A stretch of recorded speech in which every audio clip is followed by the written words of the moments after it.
আমরা আজকে ফলে যেহেতু গতকাল আমরা একটা বেসিক জিনিস পড়াশোনা করছি, ফলে আজকে আমরা ফার্স্ট আগাইতে পারবো। প্রথমেই চলে আসো পর্যায় সারণীর। আচ্ছা, ফার্স্টে আমি একটু আমাদের ফন্টটা বড় করে নিই এবং আমাদের ফন্টটা বড় করি এবং রেড কালার দিই যাতে আমাদের চোখে পড়ে। তাহলে আমাদের পর্যায় সারণীর জনক হচ্ছেন এই ভদ্রলোক, মেন্ডেলিভ ভদ্রলোক। তাহলে পর্যায় সারণীর জনক হচ্ছেন এই মেন্ডেলিভ ভদ্রলোক। উনি যখন পর্যায় সারণী করেন 63টা মৌল নিয়ে একটা পর্যায় সারণী করছিলেন। উনার পর্যায় সারণীর ভিত্তি ছিল হচ্ছে পারমাণবিক ভর, এবং উনার যে পর্যায় সারণী সেখানে 12টা পর্যায় ছিল, 8টা গ্রুপ ছিল। যে পর্যায় ছিল সেটা 12টা পর্যায়, 8টা গ্রুপ ছিল। যদিও পরবর্তীতে তুমি জানো যে পরবর্তীতে আসলে পর্যায় সারণী আরো ইমপ্রুভ হয়েছে, এবং এই আধুনিক পর্যায় সারণী যেটা বা আধুনিক পর্যায় সারণী, এখানে অনেক বিজ্ঞানীর অবদান আছে, তবে সবচেয়ে বেশি অবদান একজন ভদ্রলোকের, ওনার নাম হচ্ছে বোর। তাই এই আধুনিক পর্যায় সারণী এটাকে বোরের পর্যায় সারণীও বলে। ফলে আধুনিক পর্যায় সারণী যেটা, সেই পর্যায় সারণীকে আসলে আমরা দেখি যে এটাকে বোরের পর্যায় সারণী বলে, এটাকে দীর্ঘাকার পর্যায় সারণী বলে বা আধুনিক পর্যায় সারণী বলে। বর্তমান যে পর্যায় সারণীর কথা আমরা বলি, এই পর্যায় সারণীতে আসলে 7টা পর্যায় আছে, 18টা গ্রুপ আছে। 7টা পর্যায় আছে, 18টা গ্রুপ আছে। আগের দিনে কিন্তু এমন ছিল না, আমরা যখন পড়তাম ওই যে 2A 3A এভাবে পড়তাম, কিন্তু তোমাদের জন্য ব্যাপারটা খুব সিম্পল। এখন কিন্তু এই যে রোমান নাম্বারগুলো এখন আর নাই, ওই গ্রুপগুলো শেখা লাগে না। এখন তোমরা জাস্ট 1 2 3 4 5 6 এভাবে 18টা গ্রুপ শিখো। এখন একটু চলে আসো 7টা পর্যায়ের মধ্যে। আমাদের কিন্তু ল্যান্থানাইড এবং অ্যাক্টিনাইড নামক দুইটা গ্রুপ আছে। ল্যান্থানাইডে 15টা মৌল আছে, অ্যাক্টিনাইডেও হচ্ছে 15টা মৌল আছে। এই ল্যান্থানাইড হচ্ছে 6 নাম্বার পর্যায়, সরি, এই ল্যান্থানাইডের পর্যায়গুলো হচ্ছে 4 নাম্বার পর্যায়, আর অ্যাক্টিনাইডের যে পর্যায় সেটা হচ্ছে ষষ্ঠ পর্যায়ে ল্যান্থানাইড গুলো, অ্যাক্টিনাইড গুলো ষষ্ঠ পর্যায়ের, এবং মানে সরি, ষষ্ঠ পর্যায় এবং সপ্তম পর্যায়, এবং গ্রুপ হচ্ছে 3 নাম্বার গ্রুপ। আমরা গতকাল এগুলো শিখছিলাম। এখন আসো আধুনিক পর্যায় সারণীর ভিত্তি কি। আমরা জানি যে মেন্ডেলিফের যে পর্যায় সারণী সেটার ভিত্তি হচ্ছে পারমাণবিক ভর। আর এখানে আমরা পর্যায় সারণীর যে ভিত্তি দেখতেছি সেটা হচ্ছে দুইটা, পারমাণবিক সংখ্যা এবং ইলেকট্রন বিন্যাস। তবে তোমাকে খেয়াল রাখতে হবে যে পরীক্ষায় ইলেকট্রন বিন্যাসটা বেশি অ্যাকুরেট। পরীক্ষায় ইলেকট্রন বিন্যাস থাকলে ইলেকট্রন বিন্যাস দাগাবা, বা পরীক্ষায় যদি আসে পর্যায় সারণীর সত্যিকার ভিত্তি কি, তাহলে অবশ্যই তুমি ইলেকট্রন বিন্যাস দাগাবা। পর্যায় সারণীর সত্যিকার ভিত্তি কি, তাহলে অবশ্যই তুমি ইলেকট্রন বিন্যাস দাগাবা। আর যারা চলে আসছো বন্ধু বান্ধবকে মেনশন দিয়ে দাও, দেখি কার কার বন্ধু আছে, আমরা একটু দেখতে চাই। ঠিক আছে? এবং এখানে হিংসা করা যাবে না, পড়াশোনার ক্ষেত্রে হিংসা করতে হয় না, কোনো ক্ষেত্রেই না। লাইফে হিংসা জিনিসটা খুবই ক্ষতিকর। চেষ্টা করবা সবাইকে নিঃস্বার্থভাবে ভালোবাসার জন্য। কখনো এভাবে চিন্তা করবা না যে ও যদি আগায় যায় তাহলে আমি নিশ্চয়ই পিছায় যাব। এই ধরনের চিন্তা যারা করে তারা লাইফে কখনোই গেইনার হইতে পারে না। যারা এভাবে চিন্তা করে যে আমি সবাইকে নিঃস্বার্থভাবে হেল্প করব, তাদের এই যে অনেকে বলে না যে মানুষ স্বার্থপর, এইটা ওইটা যাই বলো, নিঃস্বার্থভাবে তুমি যদি মানুষকে হেল্প করো, কোনো না কোনো দিন তুমি তার প্রতিদান পাবা। এটা আমি নিশ্চিতভাবে বলতে পারি। মানুষকে ভালোবাসলে সেই ভালোবাসার প্রতিদান পাওয়া যায়। আচ্ছা, তো যাই হোক, এখন একটু চলে আসো আধুনিক পর্যায় সারণীর ক্ষেত্রে। আমাদের মোট মৌল হচ্ছে 118টা। মোট মৌল হচ্ছে 118টা মৌল আছে। এই যে 118টা মৌল আছে, এর মধ্যে 16 সাল পর্যন্ত মৌল আবিষ্কৃত হয়েছিল 114টা। তারপরে 113, 15, 17, 18 এই 4টা মৌল পরবর্তীতে আবিষ্কার হয়েছে। 13, 15, 17, 18 কি কি ভাইয়া? 13, 15, 17, 18 এই 4টা মৌল হচ্ছে সর্বশেষ আবিষ্কৃত হয়েছে। এখন একটু চলে আসো, আমরা এই জায়গায় চলে আসি। আমাদের পর্যায় সারণী, টোটাল পর্যায় সারণীকে 4টা। সবাই বইয়ের একেবারে ফার্স্ট পেজে যে পর্যায় সারণীটা আছে সেই পর্যায় সারণীটা একটু খুলে রাখবা। সবাই পর্যায় সারণী যেটা সেটা একটু খুলে রাখবা। এখন চলে আসো এস ব্লক মৌল যেটা, সেইটা আসে 14টা মৌল। কয়টা মৌল আছে? 14টা মৌল। অর্থাৎ আমরা ওখানে যে 13টা দেখি সাথে কি যুক্ত হচ্ছে বলতো? আমরা এস ব্লকে 13টা মৌল আছে। নতুন যে মৌলটা যুক্ত হয়েছে সেই মৌলটা কে? আমাকে একটু সবাই কমেন্ট করে বলো। নতুন যে মৌলটা যুক্ত হয়েছে সেই মৌলটা কে? আচ্ছা, এরপরে চলে আসো। আচ্ছা, আর যারা প্রথম ক্লাসটা করো নাই, আচ্ছা কারা কারা প্রথম ক্লাসটা করছো একটু কমেন্ট করো, কারা কারা করো নাই একটু কমেন্ট করো। আর যারা করো নাই অবশ্যই অবশ্যই আজকের মধ্যে প্রথম ক্লাসটা করে ফেলবা, কারণ প্রথম ক্লাসটা হচ্ছে এই অধ্যায়ের প্রাণ। এখন একটু চলে আসো আমাদের এই যে পর্যায় সারণীর যে পি ব্লক, তাহলে পি ব্লকের মৌলগুলা হচ্ছে 13 থেকে 18 নম্বর গ্রুপ পর্যন্ত। টোটাল মৌল আছে 36টা, হিলিয়াম বাদে। হিলিয়াম চলে গেছে এস ব্লকে, হিলিয়াম চলে গেছে হচ্ছে এস ব্লকে। এখানে আরো একটা ব্যাপার আছে, যে নতুন আবিষ্কৃত যে 4টা মৌল, এই 4টা মৌল কিন্তু পি ব্লকের মৌল। এই যে দেখো, এই যে 13, 15, 17, 18, হ্যাঁ, এই যে মৌলগুলা 13, 15, 17, 18, এই 4টা মৌল হচ্ছে নতুন আবিষ্কৃত মৌল। এখন আচ্ছা, এস ব্লক আমরা দেখছি, পি ব্লকে মৌল হচ্ছে 36টা, তাহলে নতুন মৌল হচ্ছে 13, 15, 17, 18। নামগুলা নিহোনিয়াম, মস্কোভিয়াম, টেনেসিন, অর্গানাসান। এখানে অর্গানাসানটাই সবচেয়ে বেশি ইম্পর্টেন্ট। সর্বশেষ আবিষ্কৃত মৌল হচ্ছে অর্গানাসান। এখন আমরা দেখব ডি ব্লক মৌল। তোমরা জানো যে এস এবং পি ব্লকের মাঝামাঝি পড়ছে ডি ব্লক, অর্থাৎ 3 নাম্বার গ্রুপ থেকে 12 নাম্বার গ্রুপ পর্যন্ত যে মৌলগুলা, সেই মৌলগুলা হচ্ছে ডি ব্লক মৌল। ডি ব্লক মৌল কিভাবে? এদের ইলেকট্রন বিন্যাসে শেষ যে ইলেকট্রনটা সেটা ডি অরবিটালে যায়, তাই এই মৌলগুলোকে বলা হয় ডি ব্লক মৌল। এবং এই ডি ব্লক মৌলের সংখ্যা হচ্ছে টোটাল 41। এটা কিন্তু পরীক্ষায়, মেডিকেল ভর্তি পরীক্ষায় আসা প্রশ্ন। এবং এই ডি ব্লক মৌলের কিছু মৌল হচ্ছে অবস্থান্তর মৌল। এই যে ডি ব্লক বলতেছি, এই ডি ব্লকের কিছু মৌলকে আমরা অবস্থান্তর মৌল বলতে পারি, কিছু মৌলকে হচ্ছে আমরা অবস্থান্তর মৌল বলতে পারি। ঠিক আছে, তাহলে চলো আমরা একটু দেখি জিনিসটা।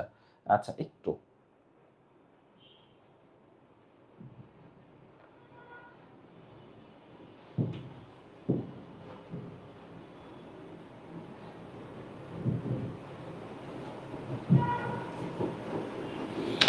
এই যে পর্যায় সারণীটা একটু খেয়াল করো ভাইয়া।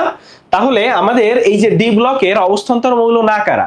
ডি ব্লকের মৌলগুলো হচ্ছে এই সব মৌল হচ্ছে ডি ব্লকের মৌল, তাই না? এর মধ্যে দেখো স্ক্যান্ডানিয়াম, ইট্রিয়াম, মানে এই সাইডের এই দুইটা আর এই সাইডের এই তিনটা, এটা তো তেজস্ক্রিয়, এটা বাদ। তাইলে এই জিঙ্ক, ক্যাডমিয়াম, মার্কারি আর এই সাইডের দুইটা স্ক্যান্ডানিয়াম, ইট্রিয়াম, এই পাঁচটা হচ্ছে অবস্থান্তর মৌল না। আর বাকি সবাই অবস্থান্তর মৌল, অর্থাৎ ডি ব্লকের কিছু মৌল হচ্ছে অবস্থান্তর মৌল, কিছু মৌল হচ্ছে অবস্থান্তর মৌল না। তাহলে এই পাঁচটা বাদে সবাই অবস্থান্তর মৌল। এখন অবস্থান্তর মৌলের জিনিসটা কি? ধরো ডি ব্লকের একটা মৌল, ধরো আমি আয়রনের কথা ধরতেছি। এখন আয়রনের আয়ন আছে, ধরো আয়রনের দুইটা আয়ন আছে, আয়রন 2+, আয়রন 3+। এখন এদের ইলেকট্রন বিন্যাস করবা, ইলেকট্রন বিন্যাস করলেই দেখবা যে তাদের যে ডি অরবিটাল, সেখানে ইলেকট্রন আছে, একটা থেকে 9টা ইলেকট্রন আছে। মানে ডি অরবিটালে একটা থেকে 9টা ইলেকট্রন আছে। কি বললাম? যেমন আয়রনের ইলেকট্রন বিন্যাস খেয়াল করো, এই যে আয়রনের ইলেকট্রন বিন্যাস, যে আর্গন 3d6 4s2 4s2। এখন এখানে এদের ইলেকট্রন আছে, তাই তো? এদের 26টি ইলেকট্রন আছে, দুইটা ইলেকট্রন চলে গেলে 4s থেকে দুইটা ইলেকট্রন চলে যাচ্ছে। তাহলে দেখো ডিতে এখানে 6টা ইলেকট্রন আছে। এরকম মানে আমাদের আয়রন 3+ও দেখবে যে ডিতে একটা থেকে 9টা ইলেকট্রন আছে। মানে মোট কথা এই যে মৌলগুলা, তাদের একটা স্টেবল আয়ন থাকতে হবে, মানে স্থিতিশীল আয়ন। ধরো এমন একটা আয়ন বের করলে হবে না যে আয়নটা স্থিতিশীল না। কিন্তু সমস্যা হচ্ছে ধরো স্ক্যান্ডানিয়াম, স্ক্যান্ডানিয়ামের পারমাণবিক সংখ্যা হচ্ছে 21, পারমাণবিক সংখ্যা কত? 21। এখন সমস্যা হচ্ছে স্ক্যান্ডানিয়ামের একটাই আয়ন, সে হচ্ছে স্ক্যান্ডানিয়াম 3+। এখন এর ইলেকট্রন বিন্যাস যখন করবা, দেখো 3+ মানে 3টা ইলেকট্রন চলে গেছে, 18টা ইলেকট্রন আছে। তাহলে এর ইলেকট্রন বিন্যাস হয়, দেখো আর্গন, এরপরে আর কিছু না, 3d তে কোনো ইলেকট্রন নাই, 4s এ কোনো ইলেকট্রন নাই। 3d তে একটা ছিল, 4s এ দুইটা ছিল, এই তিনটা চলে গেছে, চলে গিয়ে 3+ হয়েছে। মানে এর d তে একটা ইলেকট্রনও নাই। মানে দেখো, তাইলে স্ক্যান্ডানিয়ামের ক্ষেত্রে স্ক্যান্ডানিয়ামের একটাই আয়ন আছে, সেই আয়নের ইলেকট্রন বিন্যাসে ডি অরবিটালে কোনো ইলেকট্রন নাই। মানে যদি কোনো মৌল এমন হয় যে তার আয়নের ইলেকট্রন বিন্যাসে ডি অরবিটালে 0টা ইলেকট্রন আছে, নাইলে 10টা ইলেকট্রন আছে, তাইলে ওই মৌলটা হচ্ছে অবস্থান্তর মৌল না, ওই মৌলটা হচ্ছে অবস্থান্তর মৌল না। ঠিক আছে, তাইলে স্ক্যান্ডানিয়ামের একটাই আয়ন আছে, ইট্রিয়ামের একটাই আয়ন আছে, জিঙ্ক, ক্যাডমিয়াম, মার্কারি, তাহলে এই 5টা মৌলের ক্ষেত্রে এই 5টা মৌল অবস্থান্তর মৌল না। আচ্ছা, অবস্থান্তর বলতে কি বোঝায়? অবস্থান্তর বলতে বোঝানো হয় এদের অবস্থান্তর মানে এদের জারণ অবস্থাটা চেঞ্জ হয়, এদের জারণ অবস্থাটা চেঞ্জ হয়, হ্যাঁ, এদের জারণ অবস্থাটা পরিবর্তিত হয়। তো এটা হচ্ছে অবস্থান্তর মৌল। তাহলে এই যে স্ক্যান্ডানিয়াম, ইট্রিয়াম, জিঙ্ক, ক্যাডমিয়াম, মার্কারি, এরা অবস্থান্তর মৌল না। তাহলে এই জিনিস আমাদের কাছে আশা করি ক্লিয়ার হয়েছে, তাই তো? আচ্ছা, একটু আসো।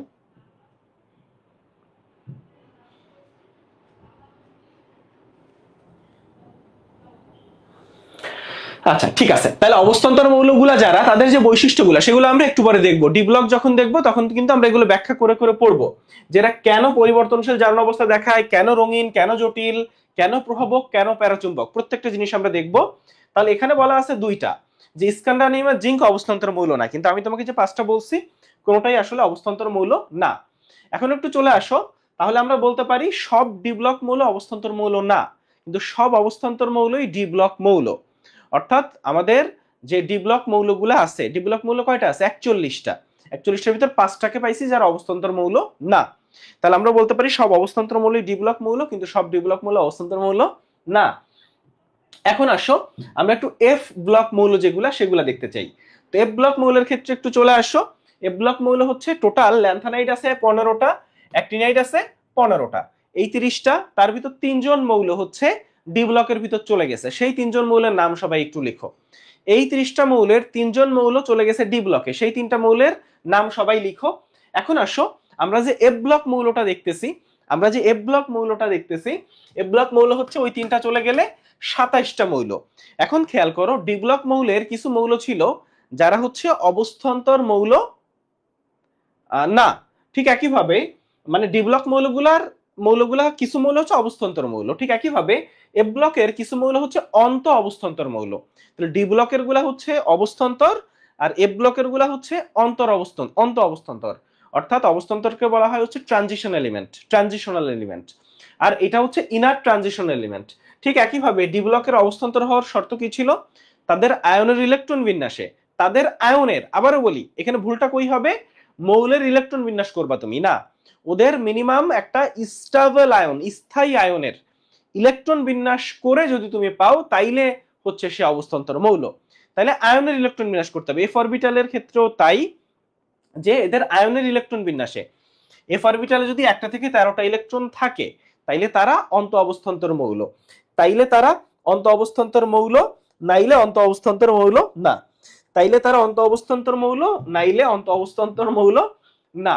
তাহলে এই জায়গা আমরা আশা করি বুঝতে পারছি। এখন এই যে কেমনে গ্রুপ বাইর করতে হবে, কেমনে পর্যায় বাইর করতে হবে, প্রত্যেকটা জিনিস শেখানো হয়ে গেছে, এর কোনো কিছুই শেখানো নাই, প্রত্যেকটা জিনিস ক্লিয়ার। তাহলে কেমনে গ্রুপ বাইর করতে হবে, পর্যায় বাইর করতে হবে, গতকালের ক্লাসে আমরা শিখছি।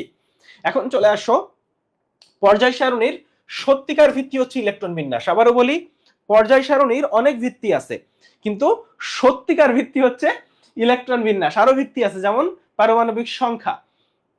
এখন কিভাবে পর্যায় নির্ণয় করতে হয়, কিভাবে গ্রুপ নির্ণয় করতে হয়, এই জিনিসগুলো আমরা পারি। আমরা আসলে এখন চলে আসব এস ব্লক মৌল। এখন এস ব্লকে 2টা গ্রুপ আছে, গ্রুপ 1 আর গ্রুপ 2। এবং গ্রুপ 1 এর মৌলগুলা ওই যে লিনাকে রুবি শেষে ফেলেছে হায় হায়, আর গ্রুপ 2 হচ্ছে বিরিয়ানি মোগলাই কাবাব সরিয়ে বাটিতে রাখো, ঠিক আছে। এবং আমাদের ভিতর অনেকেই আছে খাবার এত প্রিয়, যখনই শোনে যে বিরিয়ানি মোগলাই তখনই খাইতে ইচ্ছা করে, তাই না? তো 2 নাম্বার গ্রুপের মৌলগুলো হচ্ছে বিরিয়ানি মোগলাই কাবাব সরিয়ে বাটিতে রাখো। তাহলে এস ব্লকের গ্রুপগুলা হচ্ছে ক্ষার বা অ্যালকালি। তাহলে এস ব্লকের মৌলগুলো হচ্ছে ক্ষার, বেজ, এবং খুবই স্ট্রং বেজ। আর 2 নাম্বার এরা হচ্ছে মৃৎ ক্ষার ধাতু। তাইলে 2 নাম্বার গ্রুপের যারা, তাইলে 1 নাম্বার গ্রুপের যারা তারা ক্ষার, 2 নাম্বার গ্রুপের যারা তারা হচ্ছে মৃৎ ক্ষার ধাতু। এখন একটু চলে আসো, আমাদের যে ক্ষার যেগুলা lithium, sodium, potassium, rubidium, caesium, francium, এখানে হাইড্রোজেন কিন্তু নাই। একটু খেয়াল করো, এখানে কিন্তু আমরা হাইড্রোজেনকে পাচ্ছি না, ঠিক আছে, এইটা একটু মাথায় রেখো। এখন একটু চলে আসো মৃৎ ক্ষার ধাতু। মৃৎ ক্ষার ধাতুর ক্ষেত্রে মৃৎ মানে মাটি, কারণ এই ম্যাগনেসিয়াম, ক্যালসিয়াম এই দুইটার অক্সাইড আর কার্বনেট মাটিতে পাওয়া যায়। কি বললাম? ম্যাগনেসিয়াম এর অক্সাইড কার্বনেট, আবার ক্যালসিয়ামের অক্সাইড কার্বনেট, অর্থাৎ magnesium oxide, magnesium carbonate, calcium oxide, calcium carbonate, এরা মাটিতে পাওয়া যায়। এখন এখানে একটু খেয়াল করো, দেখাচ্ছে যে এই যে যৌগগুলো, এই যে ক্যালসিয়াম, এটা পানির সাথে বিক্রিয়া করে, ঠিক আছে। এরপরে আমাদের ক্যালসিয়াম অক্সাইড যেটা, সেই যৌগগুলো পানির সাথে বিক্রিয়া করে ক্যালসিয়াম হাইড্রোক্সাইড তৈরি করে। এখন আমরা একটু এস ব্লক মৌলগুলোর ধর্ম দেখতে চাই। এখন তুমি একটা বেসিক জিনিস খেয়াল করো, আমি তোমাকে যদি সংক্ষেপে বলি, দেখো পর্যায় সারণীটা দেখতে এরকম,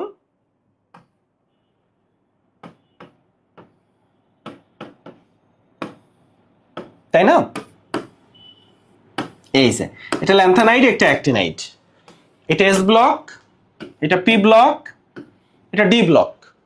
এখন তুমি অলরেডি জানো যে এখানে 2টা ঘর আছে, একটা ঘরে হচ্ছে ল্যান্থানাইডের জায়গা, অ্যাক্টিনাইডের জায়গা, কিন্তু জায়গা একটা, কিন্তু মৌল 15টা, এই জন্য এদেরকে আলাদা করে লিখছে। তাই এটা হচ্ছে সুন্দর একটা পর্যায় সারণী। এখন পর্যায় সারণীর ক্ষেত্রে বলছে যে এস ব্লকের যারা, তাদের গলনাঙ্ক স্ফুটনাঙ্ক কম, এস ব্লকের যারা তাদের গলনাঙ্ক স্ফুটনাঙ্ক হচ্ছে কম, ঠিক আছে? তাহলে এদের গলনাঙ্ক স্ফুটনাঙ্ক কম। এবং একটা জিনিস বুঝো যে এরা ধাতু, এরা ধাতু, এরা ধাতু, এদেরও এই সাইডের গুলা ধাতু আর এই সাইডের গুলো অধাতু। এখন ধাতব ধর্ম যদি বলি, এদিক থেকে এদিকে ধরো এরা হচ্ছে নরম ধাতু, এরা নরম ধাতু, ডি ব্লকের এরা শক্ত, আবার এই এখানে যারা আছে এরাও শক্ত, তাইলে নরম থেকে এদিকে শক্ত হয়েছে, তাই তো? তাইলে এস ব্লকের যারা তাদের গলনাঙ্ক স্ফুটনাঙ্ক কম, এস ব্লকের যারা তাদের গলনাঙ্ক স্ফুটনাঙ্ক কম। তাহলে এখানে আমরা এখন তোমরা অনেকে জিজ্ঞেস করো ভাইয়া এই যে গলনাঙ্ক স্ফুটনাঙ্ক দেওয়া আছে এগুলো শিখতে হবে কিনা। তো একটু বলি যে তুমি আগে দেখবা যে একটা গ্রুপের কোন মৌলগুলো সবচেয়ে ইম্পর্টেন্ট, কোন মৌলগুলো থেকে সবচেয়ে বেশি কোশ্চেন আসে। ধরো আমি যদি বলি গ্রুপ 1 এ সোডিয়াম থেকে সবচেয়ে বেশি কোশ্চেন আসে, এরপর সোডিয়াম পটাশিয়াম আছে। মানে যদি প্রশ্ন আসে লিথিয়াম সোডিয়াম পটাশিয়াম এই তিনটা থেকেই আসে, তাহলে এই তিনটার গলনাঙ্ক স্ফুটনাঙ্কটা শিখবা। আবার একইভাবে গ্রুপ 2 নাম্বার গ্রুপে আমরা যদি বলি ম্যাগনেসিয়াম আছে ক্যালসিয়াম আছে, প্রশ্ন আসলে এই দুইটা থেকে আসে, তাহলে এই দুইটার গলনাঙ্ক স্ফুটনাঙ্ক পড়বা। তাহলে তুমি বুঝতে পারছো যে কোনগুলার আবার ধরো কারো গলনাঙ্ক খুব কম, আবার কারো গলনাঙ্ক সবচেয়ে বেশি, তাহলে ওইগুলা পড়বা। তাহলে বুঝতে পারছো যে কোনগুলা পড়তে হবে। এখন ধরো অনেক আছে, এটা হচ্ছে সাজেশন, এখন দেখে তুমি বুঝতে পারবে যে কোন টাইম পড়বো কোন টাইম পড়বো না। এখন আসো এস ব্লকের মৌলগুলা নরম এবং নমনীয়। নরম তো বুঝলাম, নরম মানে কি রকম নরম? আমার মতো নরম? হ্যাঁ, এটাকে এতই নরম যে এটাকে ছুরি দিয়ে কাটা যায়। তাহলে সোডিয়াম ধাতুকে হচ্ছে ছুরি দিয়ে কাটা যায়, দেখছো সতে সোডিয়াম সতে ছুরি, হ্যাঁ এটা দন্তীয় স, এটা হচ্ছে স, তাহলে সোডিয়ামকে ছুরি দিয়ে কাটা যায়, এতই সে নরম, ঠিক আছে? তাহলে একটু চলে আসো 4 নাম্বার পয়েন্ট। 4 নাম্বার পয়েন্টটা খুবই খুবই ইম্পর্টেন্ট, মারাত্মক ইম্পর্টেন্ট। একটু চলে আসো, ধরো আমি এখানে মৌলগুলা ধরি যে লিথিয়াম সোডিয়াম পটাশিয়াম, তারপর এই সাইডে আছে ম্যাগনেসিয়াম ক্যালসিয়াম, তাই না? এখানে আছে লিথিয়াম, এখানে আছে হাইড্রোজেন, এখানে আছে বেরিলিয়াম। এই যে মৌলগুলা গ্রুপ 1 এর মৌল, গ্রুপ 2 এর মৌল। এখন এই যে মৌলগুলা, সোডিয়ামের ইলেকট্রন হচ্ছে 11টা, পটাশিয়ামের হচ্ছে 19টা। হ্যাঁ, সোডিয়ামের ইলেকট্রন বিন্যাস করো 1s2 2s2 2p6 3s1, এই হচ্ছে তার ইলেকট্রন বিন্যাস। এটা হচ্ছে সোডিয়ামের ইলেকট্রন বিন্যাস। আর সর্বশেষ শক্তি স্তরে একটা ইলেকট্রন আছে। আবার সোডিয়াম একটা ইলেকট্রন যখন হারাচ্ছে, সোডিয়াম প্লাস হচ্ছে, এটা হচ্ছে 1s2 2s2 2p6, আর 3s এ কিন্তু কোনো ইলেকট্রন নাই।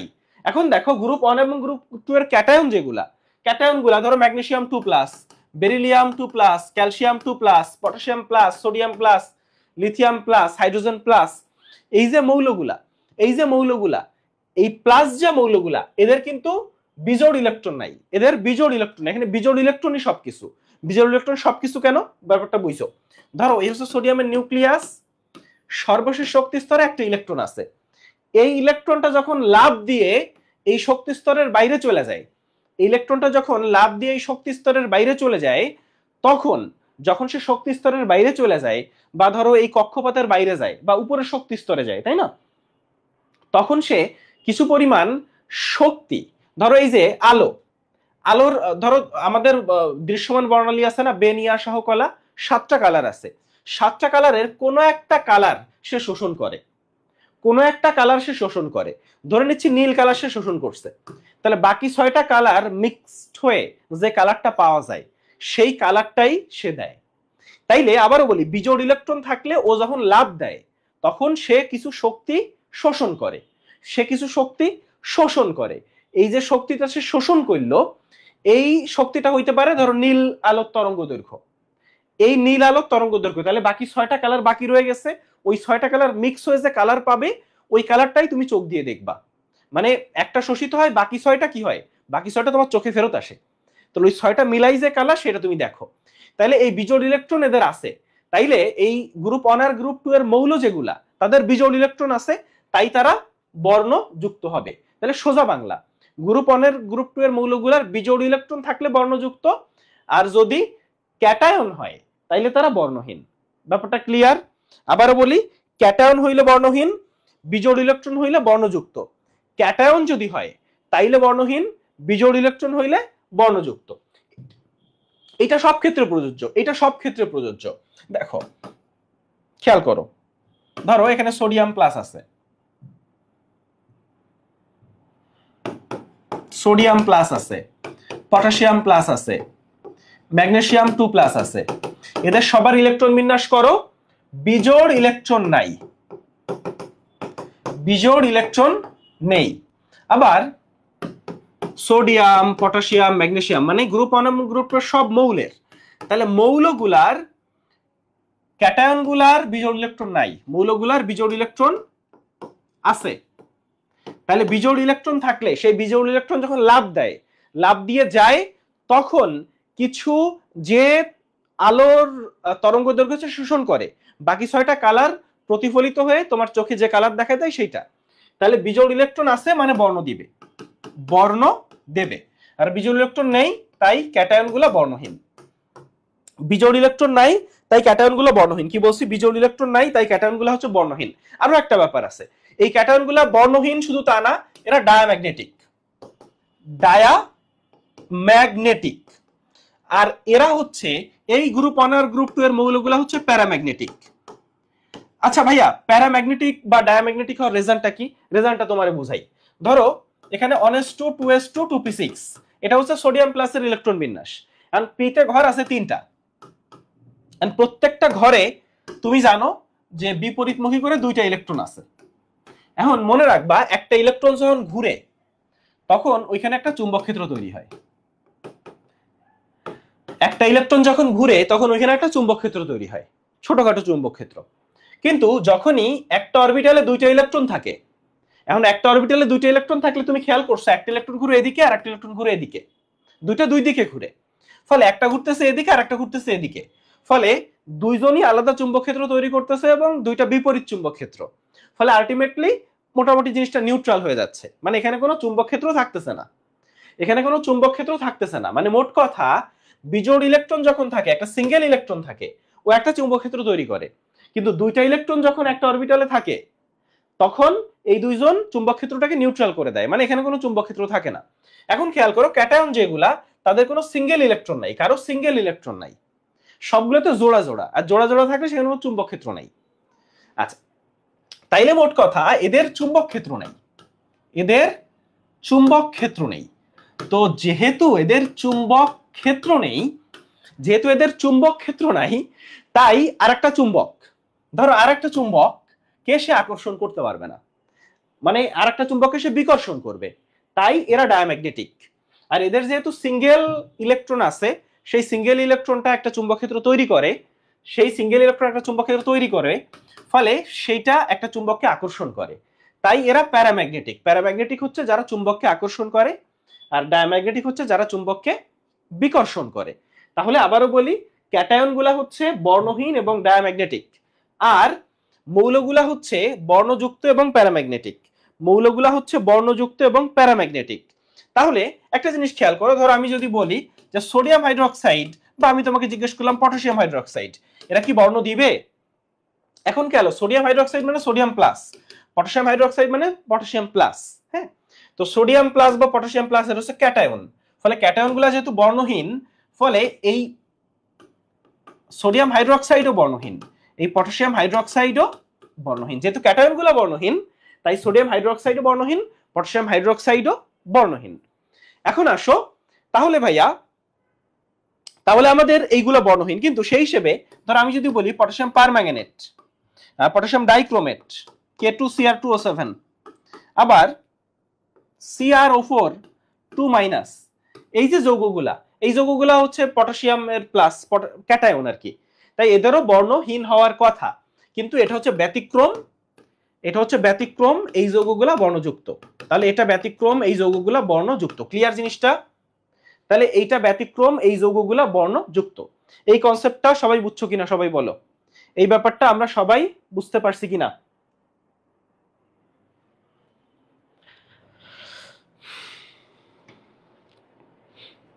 ছাব্বিশ ব্যাচের প্রিমেডিকেল কবে থেকে শুরু করবো আমরা? 26 ব্যাচের প্রিমেডিকেল শুরু করবো হচ্ছে তোমাদের যে ইয়ারলি শেষ হইলে, ইয়ারলি মানে ফার্স্ট ইয়ারলি শেষ হইলে আমরা 26 ব্যাচের প্রিমেডিকেল যেটা, তারপর এটা শুরু হবে।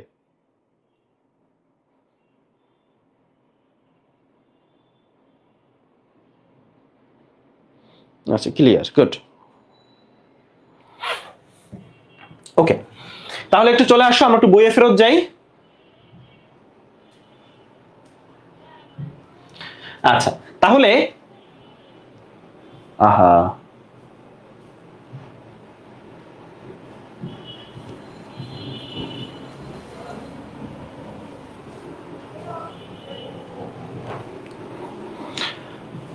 আচ্ছা, তাহলে একটু খেয়াল করো ভাইয়া, ক্যাটায়ন গুলা 4 নাম্বার পয়েন্টটা আমরা বুঝছি যে বিজোড় ইলেকট্রন না থাকার কারণে এরা বর্ণহীন, কিন্তু কিছু ব্যতিক্রম যেগুলো আছে সেগুলো আমরা দেখলাম।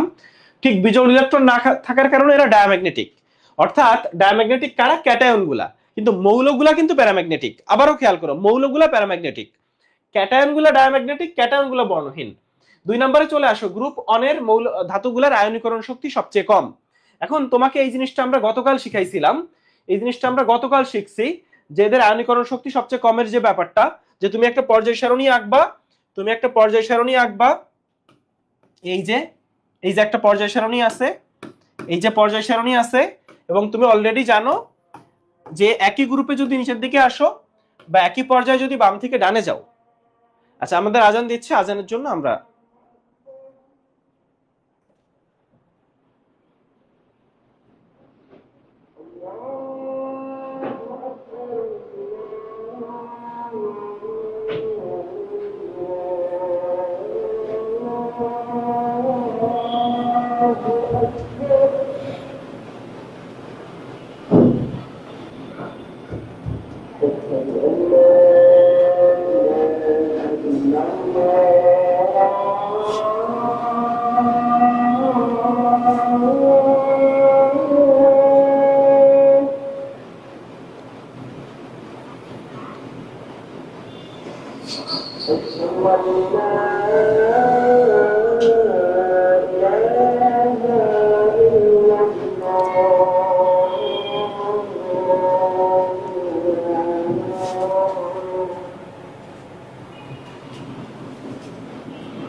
আচ্ছা ঠিক আছে, তাহলে চলে আসো, গতকাল জিনিসটা আমি দেখাইছিলাম, আজকে আবার একটু দেখাচ্ছি, কারণ আজকে বারবার ঘুরে ফিরে এই জিনিসগুলো আসবে। ফলে আগে একটু দেখি একই গ্রুপে উপর থেকে নিচে আসলে কোনটা বাড়বে। তাহলে একই গ্রুপে উপর থেকে নিচে আসলে বাড়ে হচ্ছে 4টা জিনিস। আধা বিক্ষেপ, অর্থাৎ আতে হচ্ছে আকার, ধাতে হচ্ছে ধাতব ধর্ম, বিতে হচ্ছে বিজারণ ক্ষমতা,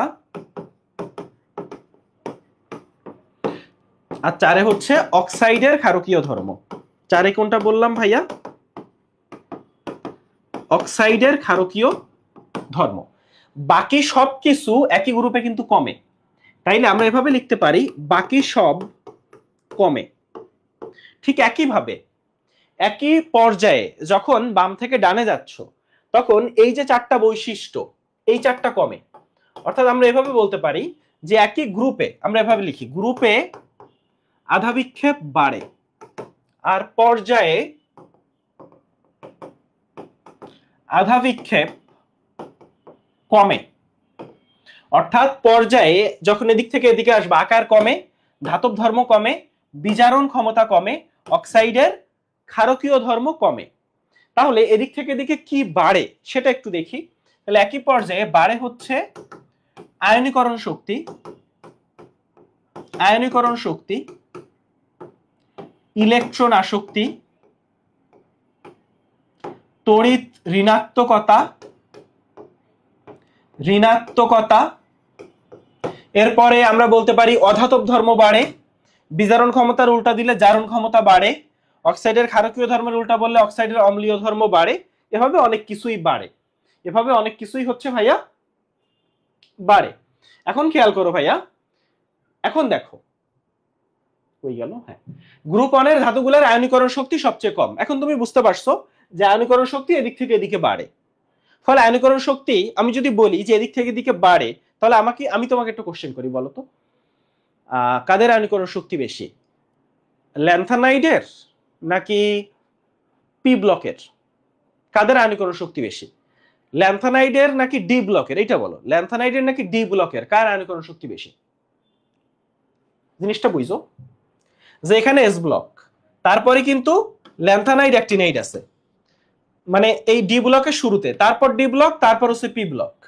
তাহলে আয়নীকরণ শক্তি এদিক থেকে এদিকে বাড়ে। তাহলে এস থেকে ল্যান্থানাইড অ্যাক্টিনাইডের বেশি, ল্যান্থানাইড অ্যাক্টিনাইড থেকে ডি ব্লকের বেশি, ডি থেকে পি এর বেশি। এটা হচ্ছে আয়নীকরণ শক্তি বৃদ্ধির ক্রম। ঠিক একইভাবে এস ব্লক মৌল তীব্র তড়িৎ ধনাত্মক, কারণ তুমি জানো এদিক থেকে এদিকে তড়িৎ ঋণাত্মকতা বাড়ে। তাহলে এই পি ব্লকের এরা তড়িৎ ঋণাত্মক, তাহলে এই এস ব্লকের এরা হচ্ছে তড়িৎ ধনাত্মক। 2 নাম্বার, এস ব্লকের মৌলগুলো তীব্র বিজারক। এখন তুমি জানো এস ব্লকে আছে ধাতু, এখন ধাতুগুলা হয় বিজারক, আর এই পি ব্লকে আছে অধাতু, আর অধাতুগুলা হয় হচ্ছে জারক। তাহলে আবারও এদিকে তুমি জানো যে আধা বিক্ষেপ, বিতে বিজারণ ক্ষমতা, বিজারণ ক্ষমতা গ্রুপে বাড়ে, বিজারণ ক্ষমতা পর্যায়ে কমে। তাইলে পর্যায়ে যদি বিজারণ ক্ষমতা কমে তাহলে জারণ ক্ষমতা বাড়ে, বিজারণ ক্ষমতা কমলে জারণ ক্ষমতা বাড়বে। তাইলে জারণ ক্ষমতা বাড়লে সে শক্তিশালী জারক হয়। এই কনফিউশনটা আমি কালকে ক্লিয়ার করছি যে জারণ ক্ষমতা বাড়লে কিন্তু জারক হয়, আর বিজারণ ক্ষমতা বাড়লে সে বিজারক হয়। ফলে এদিক থেকে এদিকে জারণ ক্ষমতা বাড়ে, তাহলে এদিক থেকে এদিকে জারণ ক্ষমতা বাড়ে। তাহলে এস ব্লকের গুলা বিজারক আর এই পি ব্লকের অধাতুগুলা জারক। 2 নাম্বার, এখানে আরেকটা তথ্য, বর্ণ সৃষ্টি করে কারা? এখন তুমি জানো যে এস ব্লকের সবাই বর্ণ সৃষ্টি করে। বর্ণ সৃষ্টি মানে কি তুমি অলরেডি জানো, সর্বশেষ শক্তি স্তরে যে ইলেকট্রন, সেই ইলেকট্রন যখন লাফ দিয়ে উপরের শক্তি স্তরে যায় তখন সে আসলে দৃশ্যমান আলোর যে তরঙ্গ দৈর্ঘ্য, একটা আলোর তরঙ্গ দৈর্ঘ্য শোষণ করে, বাকি আলো যেগুলা সেগুলা তোমার চোখে ধরা দেয়। তাহলে এই যে জিনিসটা, এখন তুমি বলতে পারো বেরিলিয়াম আর ম্যাগনেসিয়াম এদেরও তো ভাইয়া সর্বশেষ শক্তি স্তরে ইলেকট্রন আছে, সর্বশেষ শক্তি স্তরে একটা দুইটা ইলেকট্রন আছে। তাহলে এর একটা ইলেকট্রন যখন লাফ দিয়ে উপরের শক্তি স্তরে যায় তখন তো এই ঘটনাটা ঘটার কথা।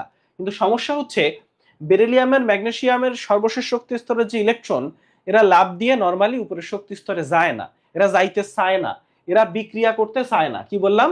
এরা বিক্রিয়া করতে চায় না, ঠিক আছে? মানে বেরিলিয়াম এবং ম্যাগনেসিয়ামের আকার ছোট। এখন সাইজ ছোট হইলে সমস্যাটা কোথায় বলি, দেখো ধরো এই হচ্ছে নিউক্লিয়াস, এই প্রথম শক্তি স্তর, এই দ্বিতীয় শক্তি স্তর।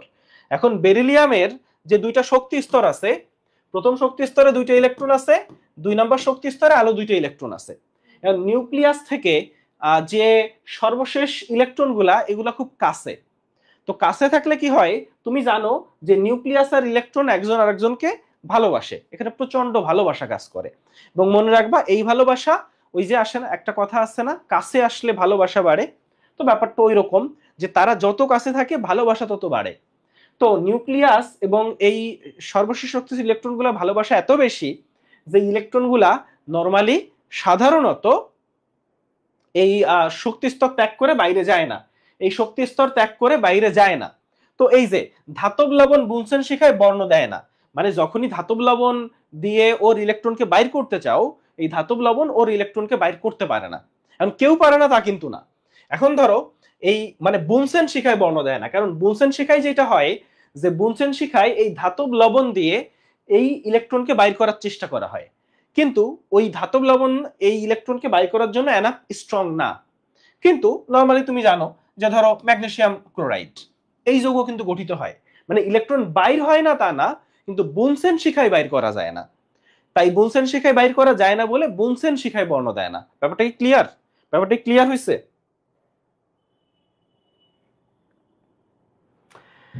আচ্ছা ঠিক আছে, এখন চলে আসো বেরিলিয়াম ব্যতীত সব ধাতু আয়নিক যৌগ গঠন করে, অর্থাৎ বেরিলিয়াম আয়নিক যৌগ গঠন করে না। কারণ কি? এই যে বেরিলিয়াম 2+ সৃষ্টি হয় না, কারণ সাইজ ছোট। ওই যে বললাম সাইজ ছোট হওয়ায় নিউক্লিয়াস ইলেকট্রনকে এত বেশি আকর্ষণ করে যে ইলেকট্রনকে বাইর করা সম্ভব হয় না, ফলে বেরিলিয়াম 2+ আয়ন সৃষ্টি হয় না।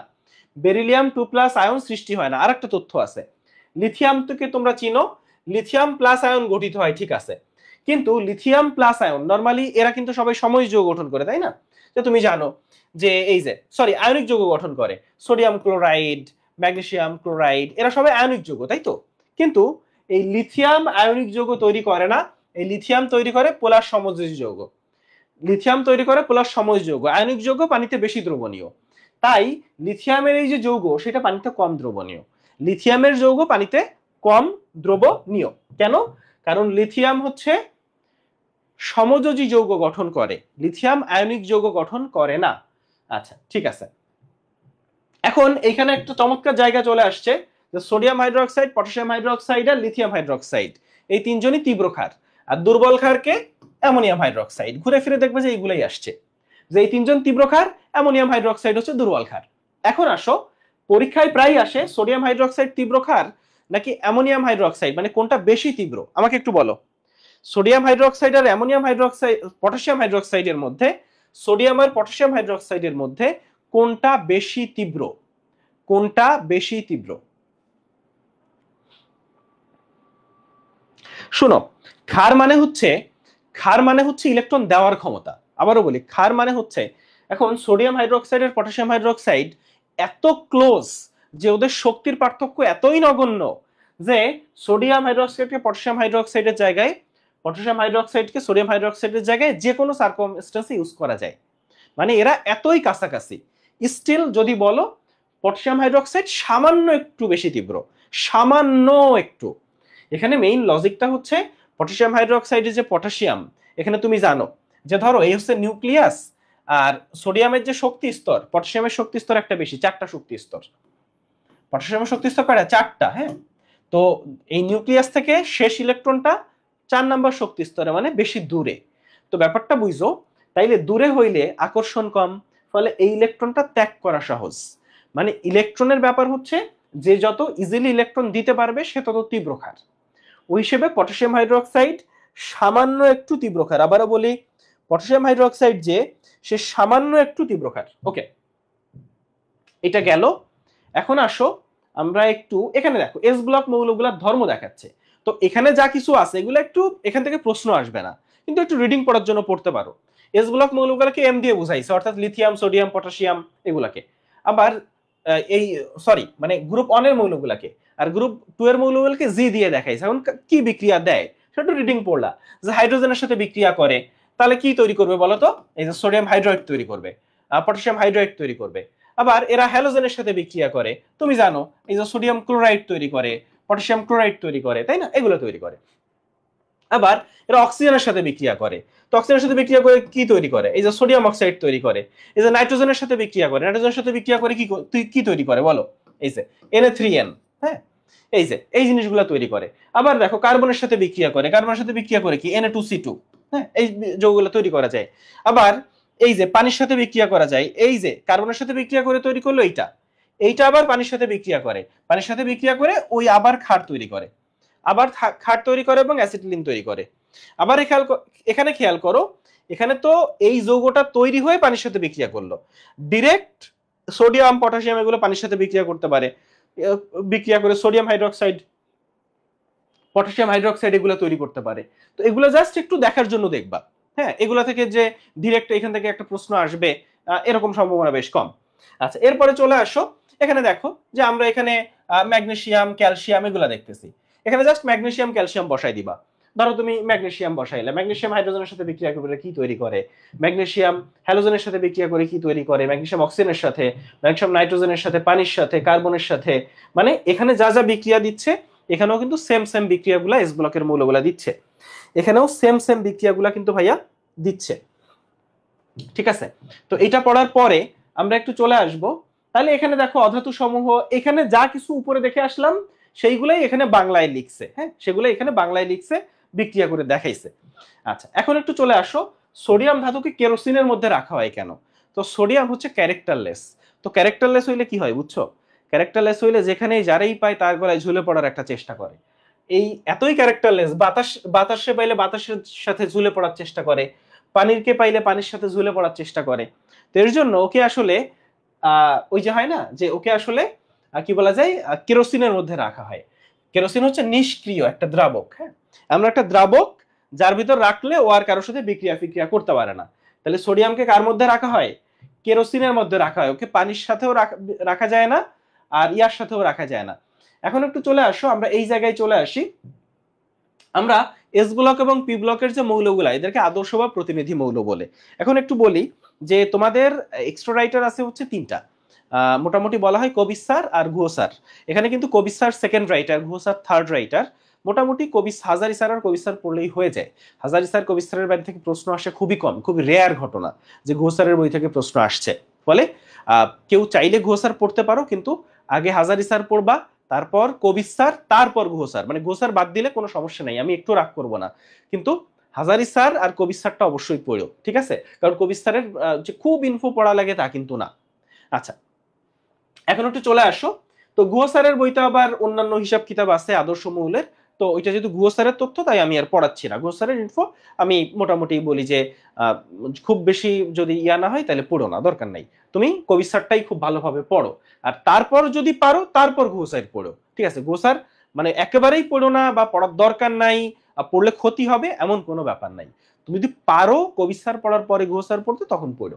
এখন আসো, তাইলে আমরা এস ব্লক পি ব্লকের মৌলগুলোকে আদর্শ বা প্রতিনিধি মৌল বলি। এস ব্লক পি ব্লকের মৌলগুলোকে বলি আদর্শ বা প্রতিনিধি মৌল। তাহলে এই জায়গাটা আমাদের ক্লিয়ার হইলো। আচ্ছা, কেন এদেরকে আদর্শ বা প্রতিনিধি মৌল বলা হয়? কারণ এদের জারণ অবস্থাটা ফিক্সড। তুমি খেয়াল করলেই দেখবা যে আমাদের ডি ব্লক বা এফ ব্লক তাদের মৌলগুলো হচ্ছে অবস্থান্তর মৌল, অন্ত অবস্থান্তর মৌল, কারণ এদের জারণ অবস্থাগুলো চেঞ্জ হয়, ভ্যারিয়েবল। তো এর জন্য হচ্ছে এদেরকে আদর্শ বা প্রতিনিধি মৌল বলে।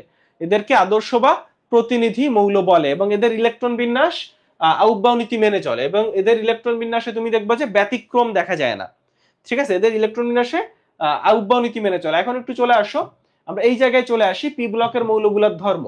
এখন প্রথমে তোমার পি ব্লকের যে পর্যায় সারণী সেটা একটু খুলে রাখো সবাই। সবাই একটু পি ব্লক যেইটা সেটা খুলে রাখো। সবাই একটু বলো পি ব্লকে মোট মৌল কয়টা আছে? বলো পি ব্লকে মোট কয়টা মৌল আছে সবাই। এখন আসো, পি ব্লকের যে মৌলগুলা, পি ব্লকেরই কিন্তু লাস্টে সর্বশেষ আবিষ্কৃত মৌলগুলা কিন্তু পি ব্লকের। ঠিক আছে, সর্বশেষ 4টা আবিষ্কৃত মৌল। এখন আসো, পি ব্লকেই আছে মেটাল, আছে অর্ধধাতু, আছে হচ্ছে অধাতু। তো পি ব্লকে মৌল আছে টোটাল হচ্ছে আমাদের কয়টা বলো? 36টা মৌল আছে। এই 36টা মৌলের মধ্যে অধাতু আছে 18টা, অধাতু আছে 18টা, 12টা আছে ধাতু, আর 6টা আছে অর্ধধাতু। তাইলে এখন একটু খেয়াল করো, ধাতু 12টা, ধাতুগুলা তো তাপবিদ্যুৎ সুপরিবাহী হবে, ধাতুগুলা হচ্ছে তাপবিদ্যুৎ সুপরিবাহী হবে। আর গ্রাফাইট হচ্ছে কার্বন যেটা, হ্যাঁ গ্রাফাইট পেন্সিলের শীষ, তাহলে এরা হচ্ছে তাপবিদ্যুৎ সুপরিবাহী। মানে কার্বনের তো রূপভেদ আছে, গ্রাফাইট আছে, হীরক আছে, তো হীরক তো তাপবিদ্যুৎ সুপরিবাহী না, হীরক কিন্তু তাপবিদ্যুৎ সুপরিবাহী না। তাইলে এই মানে ধাতু 12টা আর কার্বনের একটা রূপভেদ, এরা তাপবিদ্যুৎ সুপরিবাহী, আর বাকি সবাই তাপবিদ্যুৎ কুপরিবাহী, বিশেষ করে অধাতু 18টা।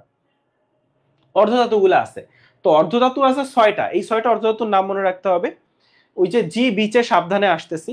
এবং তুমি কিন্তু পর্যায় সারণী থেকেও কিন্তু দেখলেই বুঝতে পারবা, ওগুলাকে কিন্তু আলাদা করে কালার করছে যাতে দেখলে বোঝা যায় কোনগুলো অধাতু। তাহলে অপধাতু 6টা আমরা মনে রাখবো, আমরা ধাতু 12টা মনে রাখার দরকার নেই। অধাতু যে 18টা আছে, অধাতু যে 18টা আছে তার একজন হচ্ছে তরল, সেই তরলটা হচ্ছে কে বলতো? ব্রোমিন হচ্ছে একমাত্র তরল। আর কঠিন অধাতু আছে 6টা, কঠিন অধাতু আছে 6টা, ICAPC। আমি কালকে শিখাইছি, একটু সবাই কমেন্ট করে বলো কঠিন অধাতু 6টা কারা। সবাই একটু আমাকে কমেন্ট করে বলো যে কঠিন অধাতু 6টা যারা, তারা কারা, কঠিন অধাতু 6টা কারা। আচ্ছা ঠিক আছে, তো একটু বলি যে আমাদের কেমিস্ট্রির ফার্স্ট পার্ট এবং সেকেন্ড পার্ট মিলাই কিছু অধ্যায় আছে যেগুলা হচ্ছে মানে বুঝলে পানির মতো সহজ, আর না বুঝলে মানে যতই ঠোকাঠুকি করো, যতই পড়াশোনা করো, কোনো লাভ হবে না। তো সেই অধ্যায়গুলার একটা অধ্যায় হচ্ছে ফার্স্ট পার্টের অধ্যায় যদি বলি, সেটা অবশ্যই এই অধ্যায়টা। হ্যাঁ, তারপর আরো অধ্যায় আছে, কিন্তু এই অধ্যায়টা হচ্ছে তার একটা সবচেয়ে বড় প্রমাণ। এর বাইরে হচ্ছে ধরো কিছু অধ্যায় আছে যেগুলোতে আসলে মনে রাখার জিনিসই বেশি, আমাদের ল্যাবরেটরি বলি, কর্মমুখী রসায়ন বলি, অর্থনৈতিক রসায়ন বলি। তো মোটামুটি এই 3টা অধ্যায়, ল্যাবরেটরি, কর্মমুখী, অর্থনৈতিক, এই 3টা অধ্যায় বোঝার জায়গা খুবই কম। কিন্তু বাকি যে 7টা অধ্যায় আছে, বাকি 7টা অধ্যায় কিন্তু বোঝার জায়গা অনেক অনেক বেশি। এবং আমরা এই মাত্র 7টা অধ্যায়, কিন্তু খুব বেশি অধ্যায় না, এবং এই 3টা অধ্যায়ে তোমার যে কনসেপ্ট ক্লিয়ার থাকে তাহলে কিন্তু প্রশ্নের উত্তর করা বেশ সহজ। তো যার জন্য আমরা এই একটা অধ্যায়, এই অধ্যায়টা বেসিকের জন্য সবচেয়ে বেশি ইম্পর্টেন্ট চ্যাপ্টার, ফলে আমরা এই অধ্যায়টা খুব ভালোভাবে পড়তে যাচ্ছি।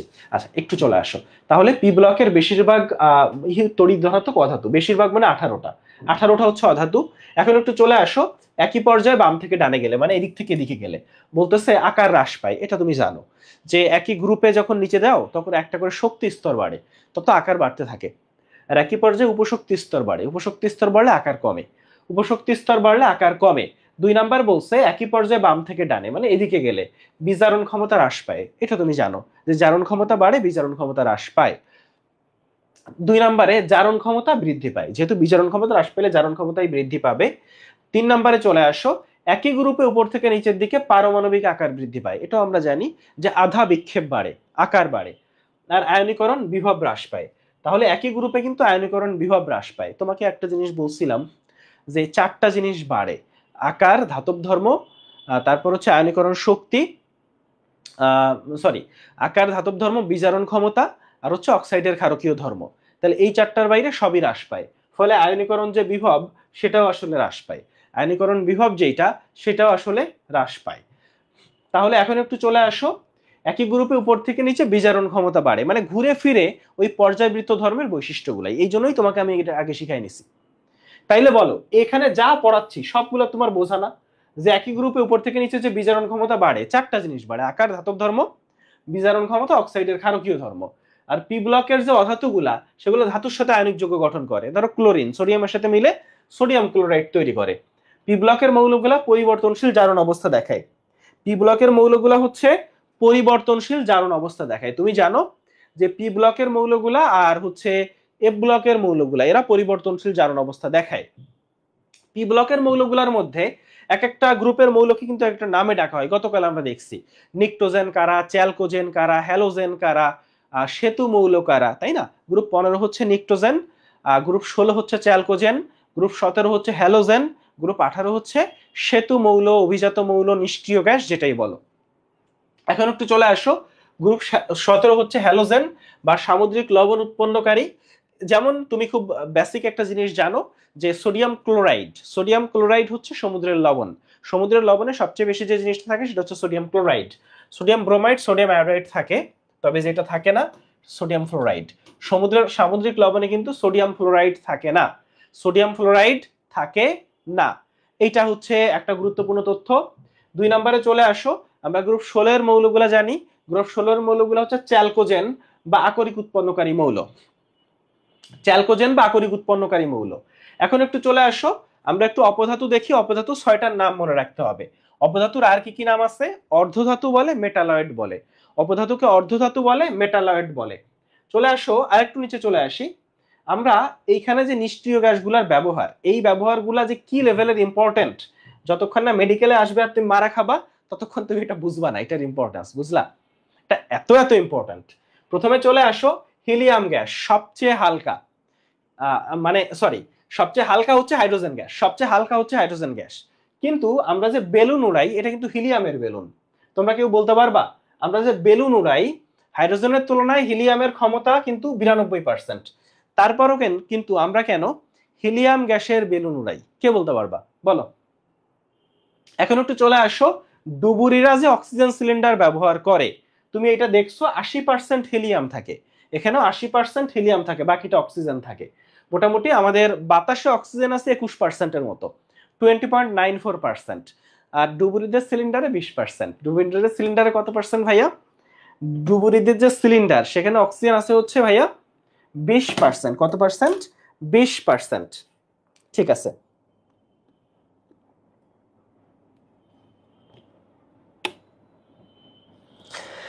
আচ্ছা ঠিক আছে, এর পিছনে কারণ হচ্ছে হ্যাঁ হিলিয়ামটা হচ্ছে, হাইড্রোজেনটা হচ্ছে দাহ্য।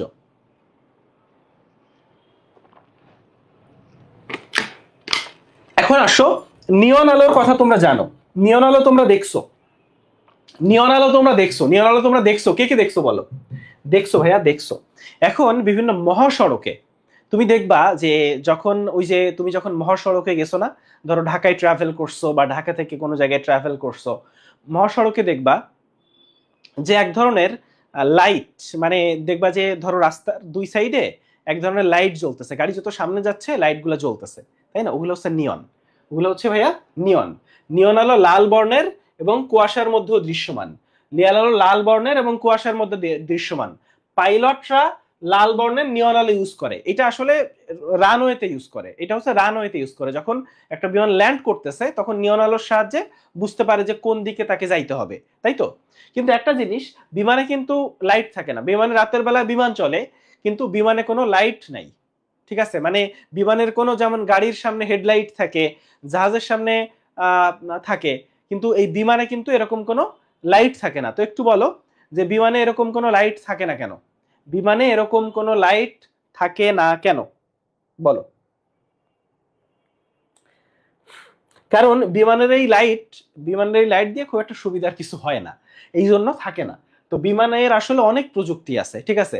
যে একটা বিমান দেখো, একটা এরিয়াতে যে বিমানগুলা যাচ্ছে সেই বিমানগুলা কোন কোন বিমান যাচ্ছে, কোন বিমান কই উঠতেছে, কোথায় উঠতেছে, এই সব কিছু জানে, সব কিছু তারা জানে, ঠিক আছে? এই জন্য যারা বিমান চালায়, খুব ইন্টারেস্টিং ব্যাপার, যে যারা বিমান চালান তারা কিন্তু সামনের যে সাইট সেটার উপর নির্ভর করে বিমান চালান না, অর্থাৎ তারা পুরা মানে অন্ধকারে বিমান চালান।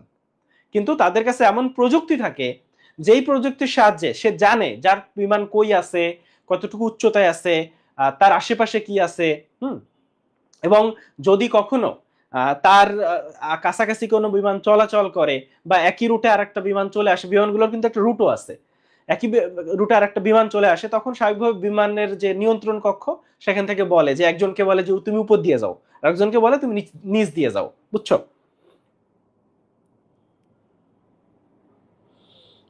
ওকে, ঠিক আছে।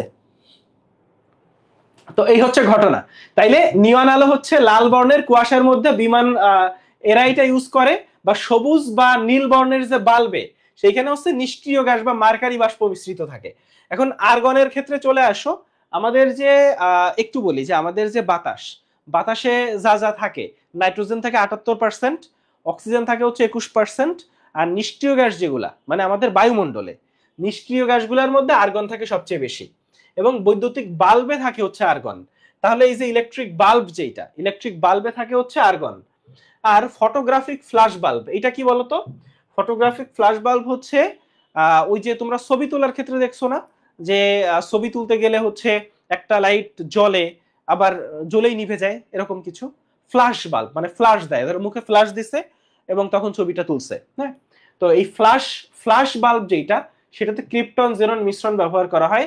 রেডন যে ক্যান্সার চিকিৎসায় ব্যবহার করা হয়, এটা মেডিকেল ভর্তি পরীক্ষায় আসা প্রশ্ন, শুধু মেডিকেল ভর্তি পরীক্ষায় আসা প্রশ্ন না, বিভিন্ন জায়গায় আসা প্রশ্ন, ভার্সিটি টার্সিটি খুবই আসে, যে ক্যান্সার চিকিৎসায় কোনটা ব্যবহার করা হয়? রেডন। তাইলে পরীক্ষায় প্রায় আসে হচ্ছে ক্যান্সার চিকিৎসায় কোনটা ব্যবহার করা হয় ভাইয়া?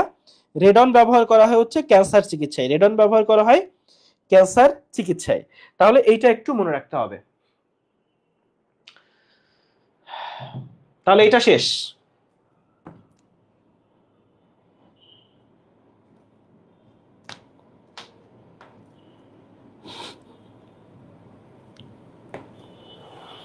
ঠিক আছে, এখন আসো আমরা একটু গুরুত্বপূর্ণ জায়গায় চলে যাই।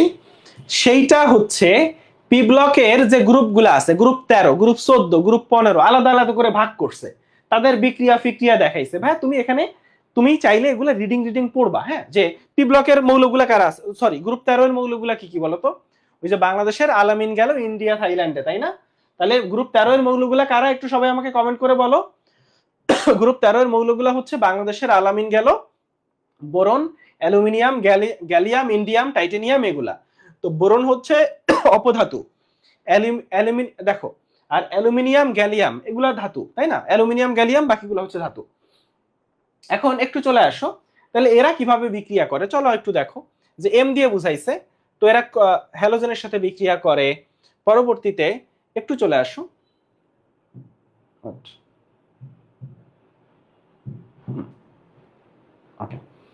তাহলে এরা হচ্ছে আমরা দেখতেছি যে হ্যালোজেনের সাথে বিক্রিয়া করে। হ্যালোজেনের সাথে বিক্রিয়া করার পরে পরবর্তীতে বোরনের বিক্রিয়া দেখাচ্ছে। পরবর্তীতে দেখো যে অ্যালুমিনিয়াম বিক্রিয়া করে, অক্সিজেনের সাথে বিক্রিয়া করে এরা। তারপর বোরন আর অ্যালুমিনিয়াম একটু খেয়াল করো, বোরন কিন্তু অম্লীয় অক্সাইড তৈরি করে, কিন্তু অ্যালুমিনিয়ামের অক্সাইড উভধর্মী। গতকাল আমরা দেখছিলাম যে একই গ্রুপের যে অক্সাইডগুলা সেই অক্সাইডগুলার নিচের দিকে আসলে ক্ষার ধর্ম বাড়ে, অক্সাইডের ক্ষার ধর্ম বাড়ে। ফলে প্রথমটা অম্লধর্মী, পরের দুইটা উভধর্মী, তারপরে ক্ষারধর্মী।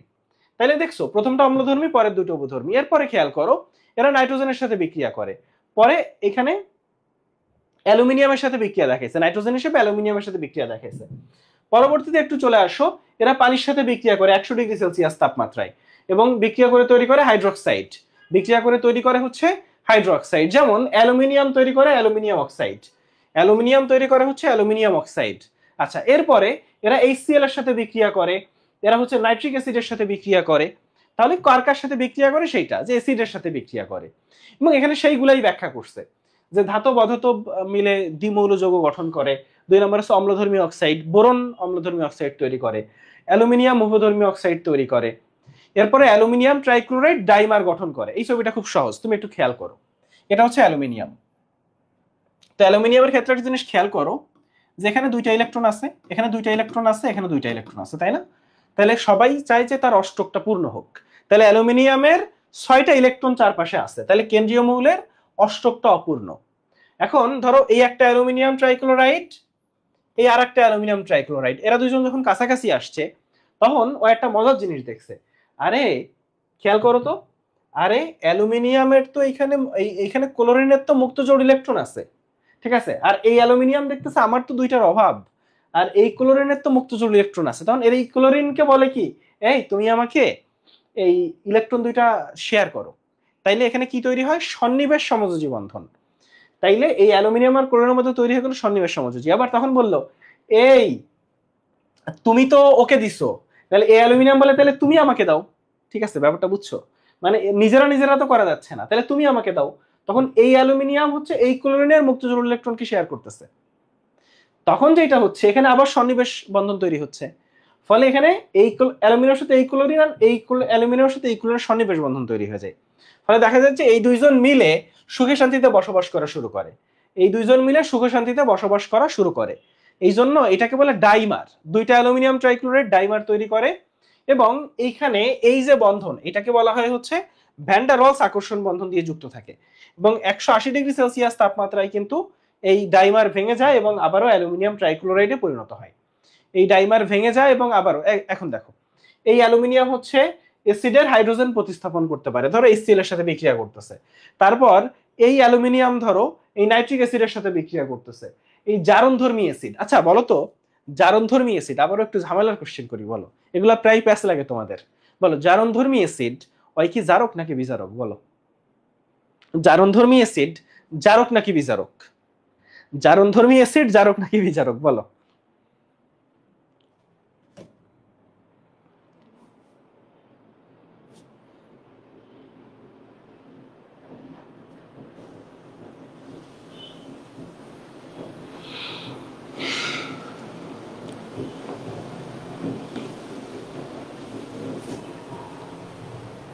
এখানে লেখা আছে, যাদের বুদ্ধি আছে তারা দেখলেই বলতে পারবা যে জারণধর্মী অ্যাসিড হচ্ছে জারক, জারণধর্মী অ্যাসিড হচ্ছে জারক। কি বলছি ভাইয়া? জারণধর্মী অ্যাসিড হচ্ছে জারক, মনে থাকবে। আর বিজারণধর্মী অ্যাসিড কি হবে তাইলে? বিজারক হবে। ঠিক একইভাবে গ্রুপ 14 এর যারা আছে, আবারও বলি এখানে জাস্ট এগুলো একটু রিডিং পড়বা, এগুলা জাস্ট বুঝে বুঝে দেখবা যে কার সাথে কি কি বিক্রিয়া করতেছে। যেমন তুমি গ্রুপ 14 এর ক্ষেত্রে চলে আসো, গ্রুপ 14 এর মৌল কারা আছে, এই যে দেখো কার্বন আর সিলিকন হচ্ছে ধাতু না অধাতু, আর বাকি যারা টিন লেড এরা হচ্ছে ধাতু।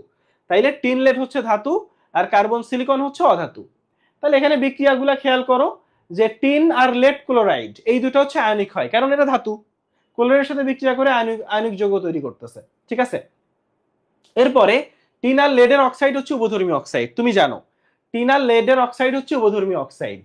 আর ধরো কার্বনের অক্সাইড বা সিলিকনের অক্সাইড এরা কি অক্সাইড বলো তো, এরা হচ্ছে অম্লীয় অক্সাইড।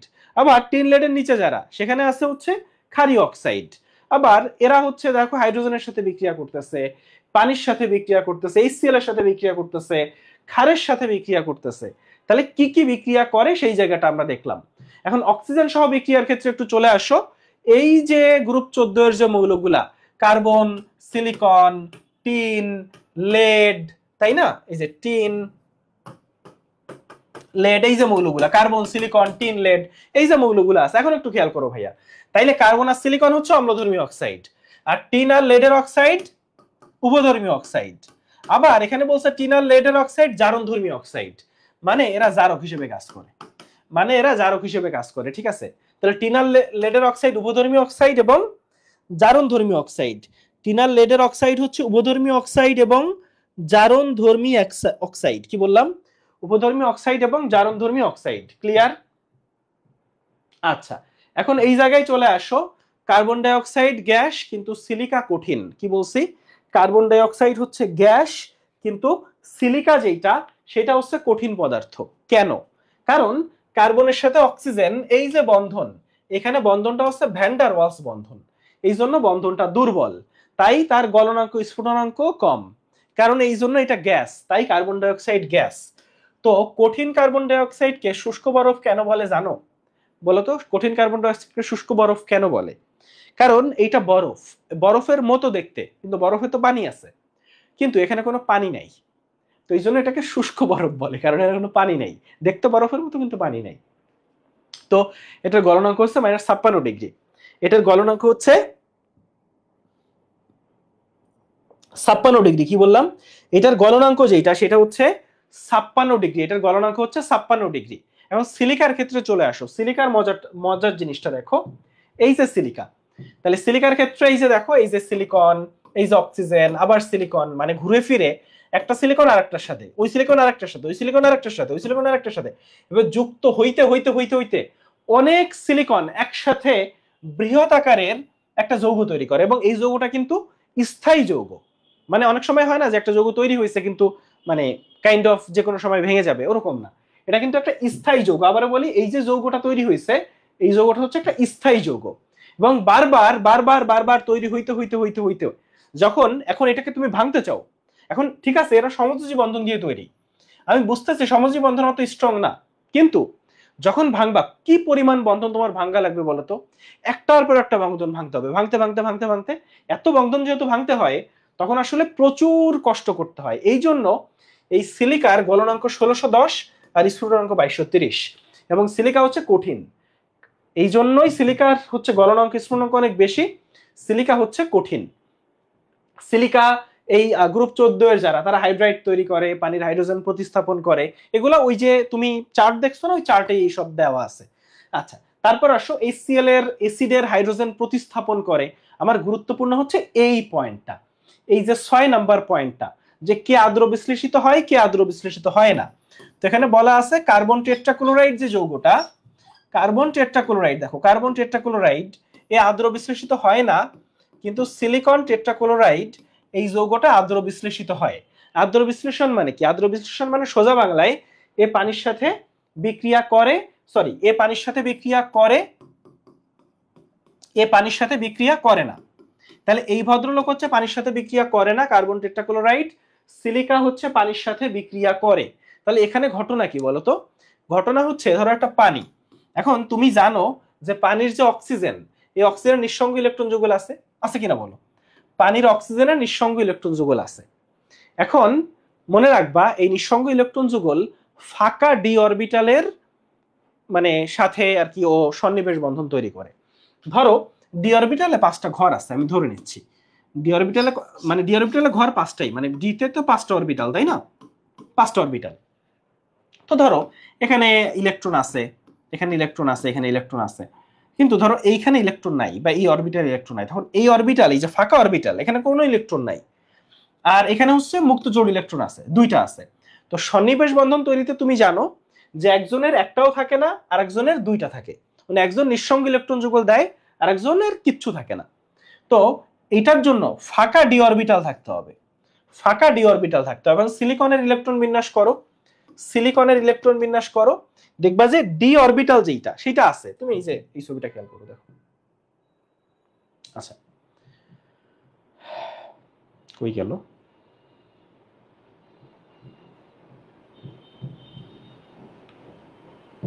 আচ্ছা, একটু দেখো, ধরো কার্বন, কার্বন হচ্ছে 6টা ইলেকট্রন আছে, 1s2 2s2 2p2, এই তো 2p2, 1s2 2s2 2p2।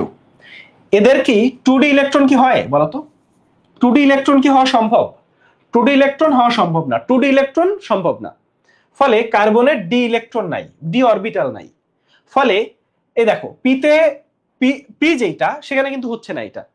তাহলে কার্বনের যেহেতু ফাঁকা ডি অরবিটাল নাই, ফাঁকা ডি অরবিটাল থাকতে হয়, পানির যে মুক্ত অক্সিজেনের যে মুক্ত জোড় ইলেকট্রন সেটা ডি অরবিটালের সাথে সন্নিবেশ বন্ধন তৈরি করে।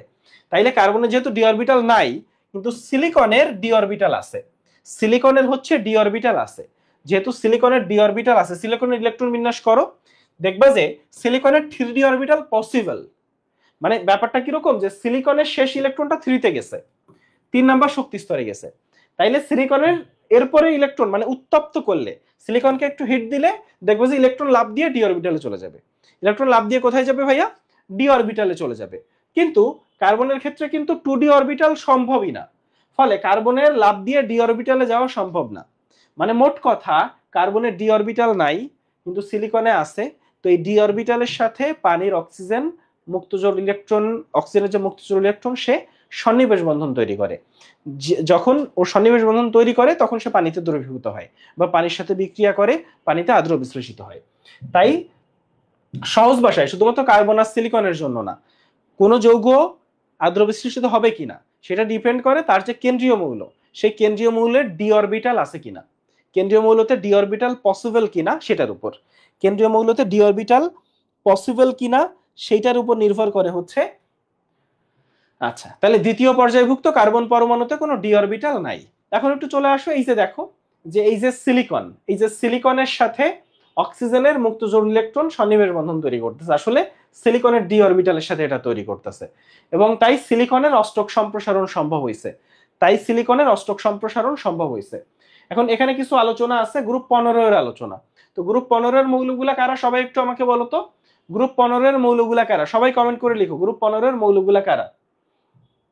আসলে লেখাই দেওয়া আছে, নাইট্রোজেন, ফসফরাস, আর্সেনিক, এই যে অ্যান্টিমনি, বিসমাথ, এই 5টা মনে রাখলেই চলতেছে, nitrogen, phosphorus, arsenic, antimony, bismuth. এখন একটু চলে আসো, আমরা একটা জিনিস দেখি যে নাইট্রোজেনের 5টা অক্সাইড আছে। দেখো নাইট্রোজেনের অক্সাইড আছে 5টা, সেই 5টা অক্সাইড হচ্ছে N2O, NO, N2O3, N2O4, N2O5, আসলে এইটা হচ্ছে N2O2। তো N2O, N2O3, N2O2, N2O3, N2O4, N2O5। তো এখানে N2O2 কে NO লেখা যায়, আবার N2O4 কে NO2 লেখা যায়। এখানে জারণ মানগুলো দেখো যে কার জারণ মান কত। তো এখানে নাইট্রোজেনের জারণ মান দেখো +1, এখানে +2, এখানে +3, এখানে +4, এখানে +5। নাইট্রোজেনের এই 5টা অক্সাইড। আবার ফসফরাসের অক্সাইড 4টা হইলেও স্থায়ী অক্সাইড 2টা, ফসফরাসের স্থায়ী অক্সাইড 2টা, অক্সাইড 4টা কিন্তু স্থায়ী 2টা। স্থায়ী কয়টা? 2টা। তো এখানে ফসফরাসের জারণ মান দেখো +3, এখানে ফসফরাসের জারণ মান +5। তাহলে এখন খেয়াল করো যে এখানে +3, এখানে +5, আবার এখানে 1 2 3 4 5। মনে রাখবা জারণ মান +3 বা তার বেশি হইলে, তার বেশি, তাহলে সেটা অম্লধর্মী, অম্লধর্মী। তাহলে নাইট্রোজেনের এই 3টা আর ফসফরাসের এই 2টা, এটা হচ্ছে অম্লধর্মী। এরা অম্লধর্মী। তাহলে এই দুইটা হচ্ছে নিরপেক্ষ। নাইট্রোজেনের এই দুইটা যে অক্সাইড, এই দুইটা অক্সাইড নিরপেক্ষ অক্সাইড। কি বললাম? নাইট্রোজেনের এই দুইটা অক্সাইড হচ্ছে নিরপেক্ষ অক্সাইড, আর এই পাঁচটা অক্সাইড হচ্ছে অম্লধর্মী অক্সাইড। ক্লিয়ার? এই পাঁচটা অক্সাইড হচ্ছে অম্লধর্মী অক্সাইড। আচ্ছা, ঠিক আছে, এতটুকু জানলাম। 2 নাম্বার হচ্ছে নিকটোজেন। আমরা জানি গ্রুপ 15 এর মৌলগুলাকে নিকটোজেন বলে, যদিও গ্রুপ 15 এর নাইট্রোজেন হচ্ছে শ্বাসরোধকারী। নাইট্রোজেনটাই হচ্ছে শ্বাসরোধকারী, বাকিরা কিন্তু শ্বাসরোধকারী না। এখন নিষ্ক্রিয় গ্যাসের পর সবচেয়ে নিষ্ক্রিয় মৌল হচ্ছে নাইট্রোজেন। নিষ্ক্রিয় গ্যাসগুলো তো তোমরা জানো, হ্যাঁ, হিলিয়াম, নিয়ন, আর্গন, ক্রিপ্টন, জেনন, রেডন। তো এর বাইরে সবচেয়ে নিষ্ক্রিয় নাইট্রোজেন। এত নিষ্ক্রিয় কেন? কারণ নাইট্রোজেন নাইট্রোজেন ট্রিপল বন্ড দিয়ে যুক্ত হয় এবং এদের গঠিত বন্ধন শক্তি হচ্ছে 945 কিলোজুল পার মোল। নাইট্রোজেন নাইট্রোজেন যুক্ত হয় ট্রিপল বন্ড দিয়ে এবং এদের গঠিত বন্ধন শক্তি 945 কিলোজুল পার মোল।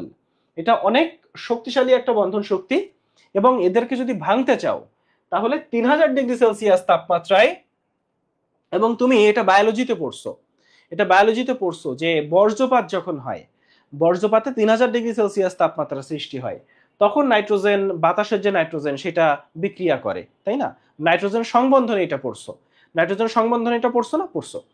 তাহলে এই যে 3000 ডিগ্রি সেলসিয়াস তাপমাত্রায় নাইট্রোজেন বন্ধন ভাঙে, তাহলে বন্ধন শক্তি 945 আর 3000 ডিগ্রি সেলসিয়াস তাপমাত্রায় নাইট্রোজেন বন্ধন ভেঙে যায়। এই জন্য নাইট্রোজেনকে নিষ্ক্রিয় মাধ্যম হিসেবে ব্যবহার করা হয়। এখন গ্রুপ 15 এর যে মৌলগুলা, 15 এর মৌলগুলার ক্ষেত্রে এখানে যেটা বলা আছে, যেটা হচ্ছে PCl5, এই যৌগটা গঠিত হয়, কিন্তু NCl5 এই যৌগটা গঠিত হয় না। তাহলে PCl5 যৌগটা গঠিত হয়, কিন্তু NCl5 যেটা, সেটা আসলে গঠিত হয় না। কেন গঠিত হয় না চলো আমরা একটু দেখি। দেখো,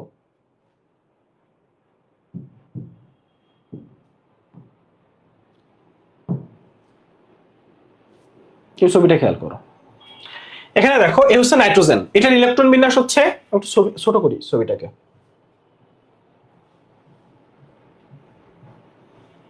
চলবে। এই হচ্ছে নাইট্রোজেন, এটার ইলেকট্রন বিন্যাস হচ্ছে 1s2 2s2 2p3। এই হচ্ছে নাইট্রোজেন ইলেকট্রন বিন্যাস। তো ফসফরাসের ইলেকট্রন বিন্যাস দেখো, এটা হচ্ছে 3s2 3p3। মানে এর আগে 1s2 2s2 এগুলো আছে, 2p6 আছে, তারপর 3s2 3p3। ক্লিয়ার জিনিসটা? এখন আচ্ছা, আমি একটু এটা এখানে না দেখাই, এখানে দেখাই।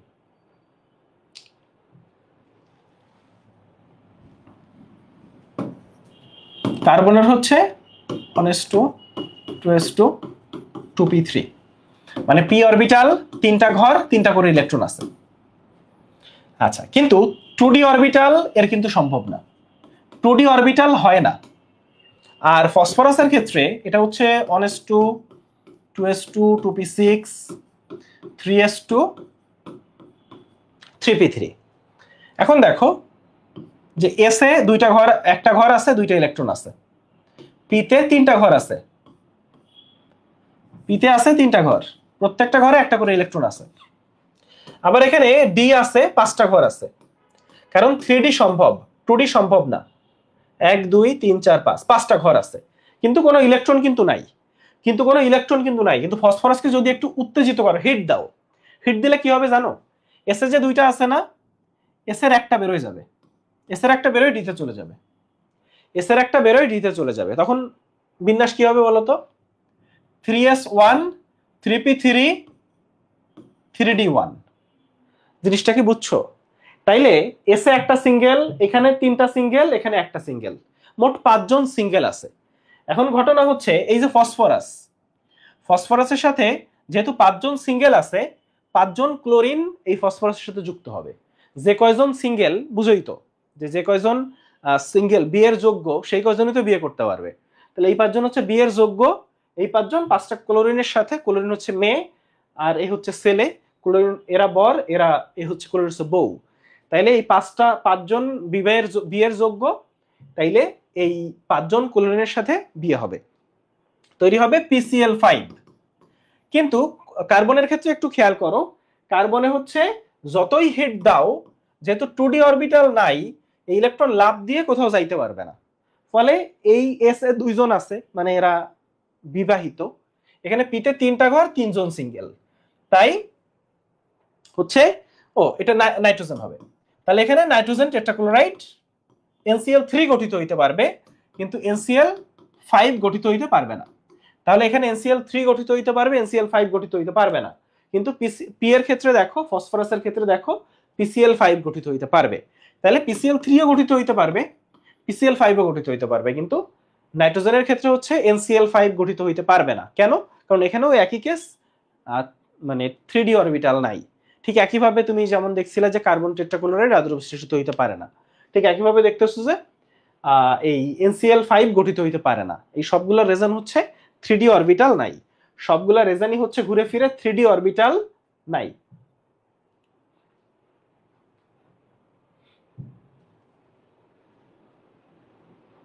আচ্ছা,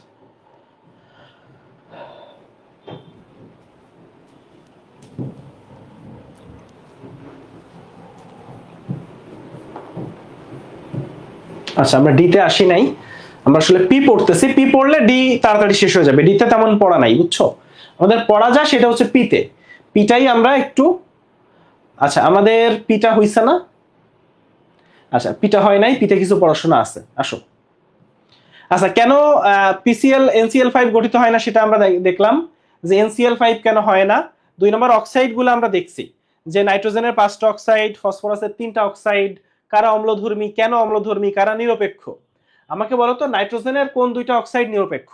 একটু সবাই কমেন্ট করে বলবা নাইট্রোজেনের কোন 2টা অক্সাইড নিরপেক্ষ। আর অ্যামোনিয়া ফসফিনের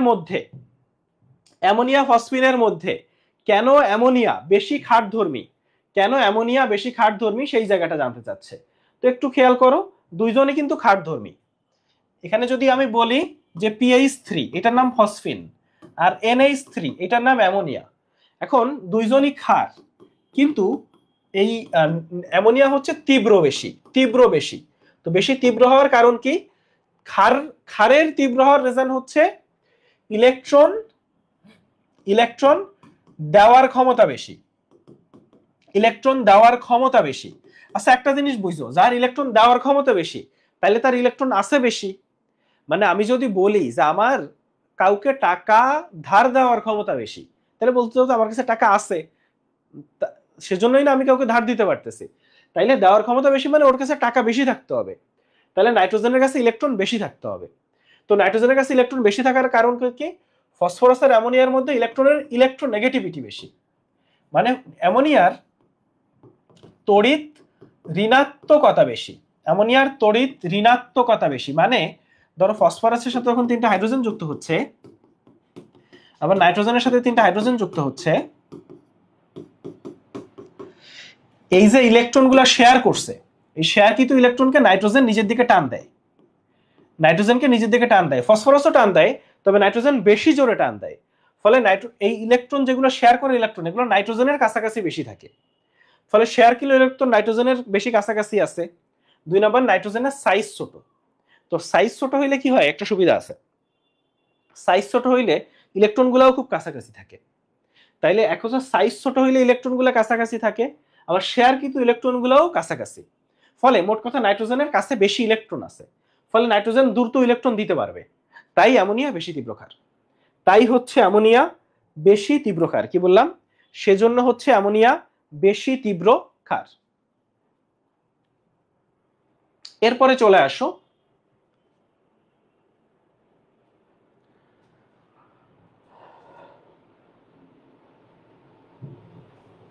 আচ্ছা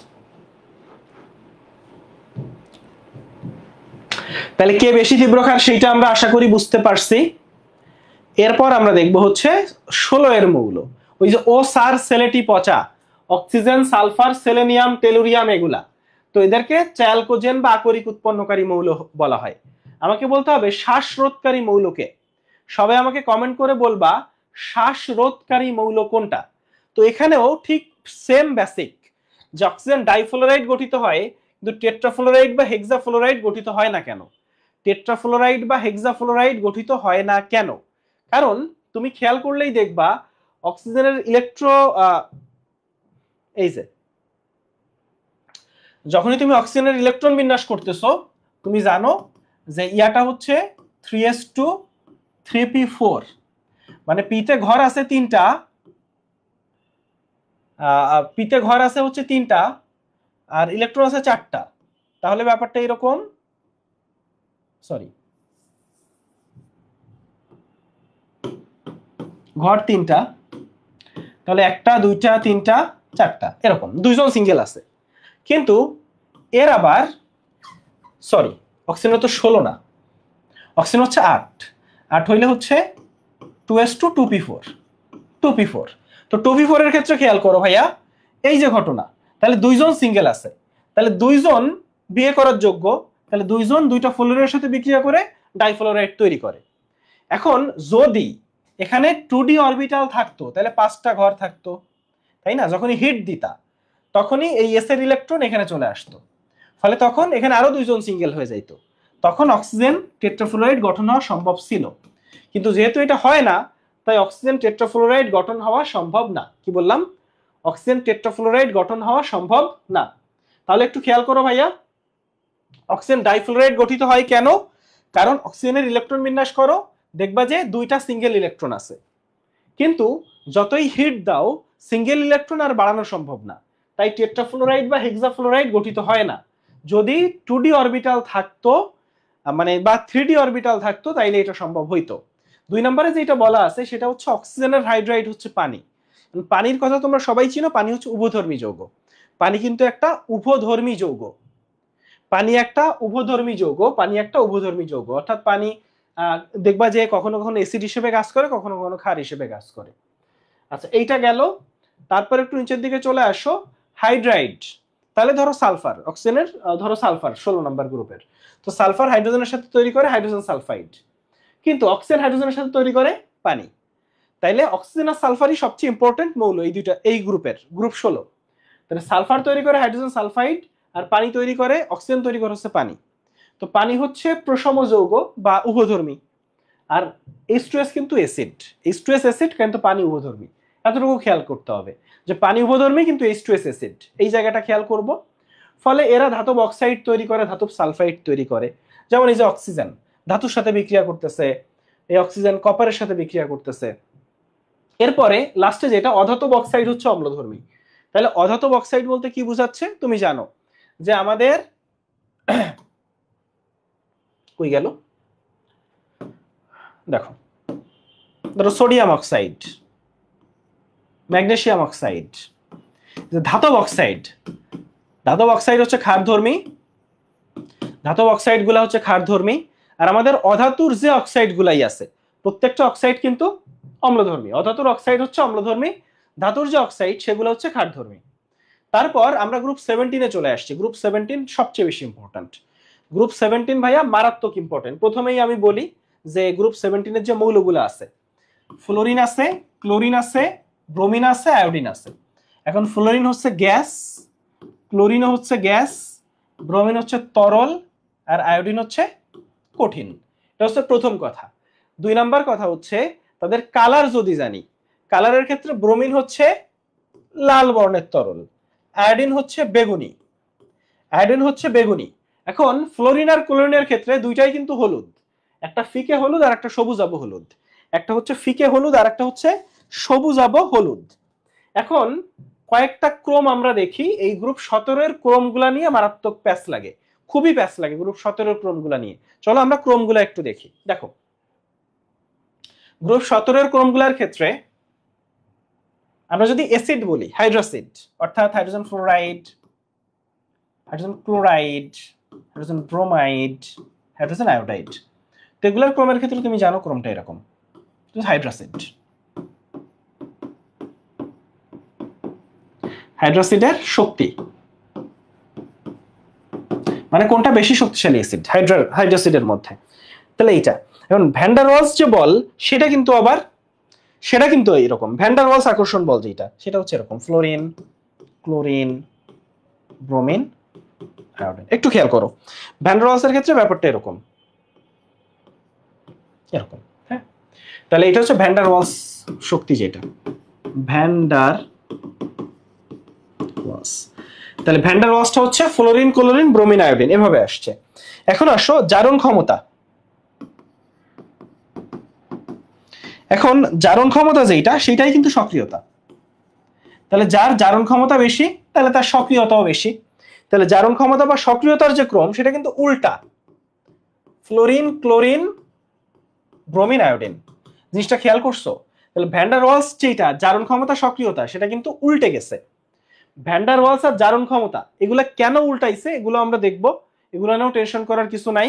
এখন জারণ ক্ষমতার ব্যাপারটা আমরা অলরেডি জানি। তুমি জিনিসটা খেয়াল করো, জারণ ক্ষমতার কথা মনে আছে কিনা যে একই পর্যায়ে বাড়ে একই গ্রুপে কমে, একই পর্যায়ে বাড়ে একই গ্রুপে কমে।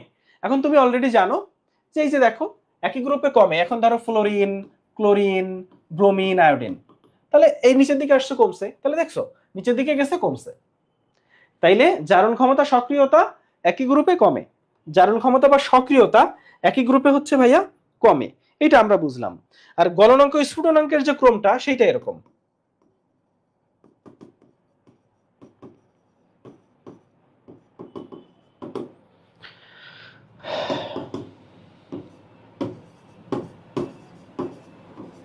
এটা এটা হচ্ছে গলনাঙ্ক স্ফুটনাঙ্কের ক্রম। তাহলে গলনাঙ্ক স্ফুটনাঙ্কের ক্রম হচ্ছে এটা। সর্বশেষ যেটা ব্যতিক্রম, ব্যতিক্রম যেটা সেটা কি বলতো ভাইয়া? ব্যতিক্রম কোনটা কে বলতে পারবে? ব্যতিক্রম হচ্ছে ইলেকট্রন আসক্তির যে ক্রম সেইটা। ব্যতিক্রম হচ্ছে ইলেকট্রন আসক্তির ক্রম। এইটা নিয়ে আসলে প্যাচটা লাগে। ব্যতিক হচ্ছে ইলেকট্রন আসক্তির ক্রম। দেখো নরমালি হওয়া উচিত ফ্লোরিন ক্লোরিন ব্রোমিন আয়োডিন। অর্থাৎ আমরা যদি বলি যে ধরো তড়িৎ ঋণাত্মকতা ইলেকট্রন আসক্তি সবই একই গ্রুপে কমে। হ্যাঁ, যেমন এই জারণ ক্ষমতা সক্রিয়তা একই গ্রুপে কমে, তড়িৎ ঋণাত্মকতা ইলেকট্রন আসক্তি একই গ্রুপে কমে। যেহেতু একই গ্রুপে কমে ফলে এভাবে হওয়া উচিত ছিল, এভাবে হওয়া উচিত ছিল। তড়িৎ ঋণাত্মকতা ইলেকট্রন আসক্তি দুইটাই আসলে আগে ফ্লোরিন তারপর ক্লোরিন তারপর ব্রোমিন তারপর আয়োডিন হওয়ার কথা ছিল। কিন্তু ইলেকট্রন আসক্তি যে ব্যাপারটা সেটা আসলে এরকম হয়, আগে ক্লোরিন তারপর ফ্লোরিন তারপর ব্রোমিন তারপর আয়োডিন।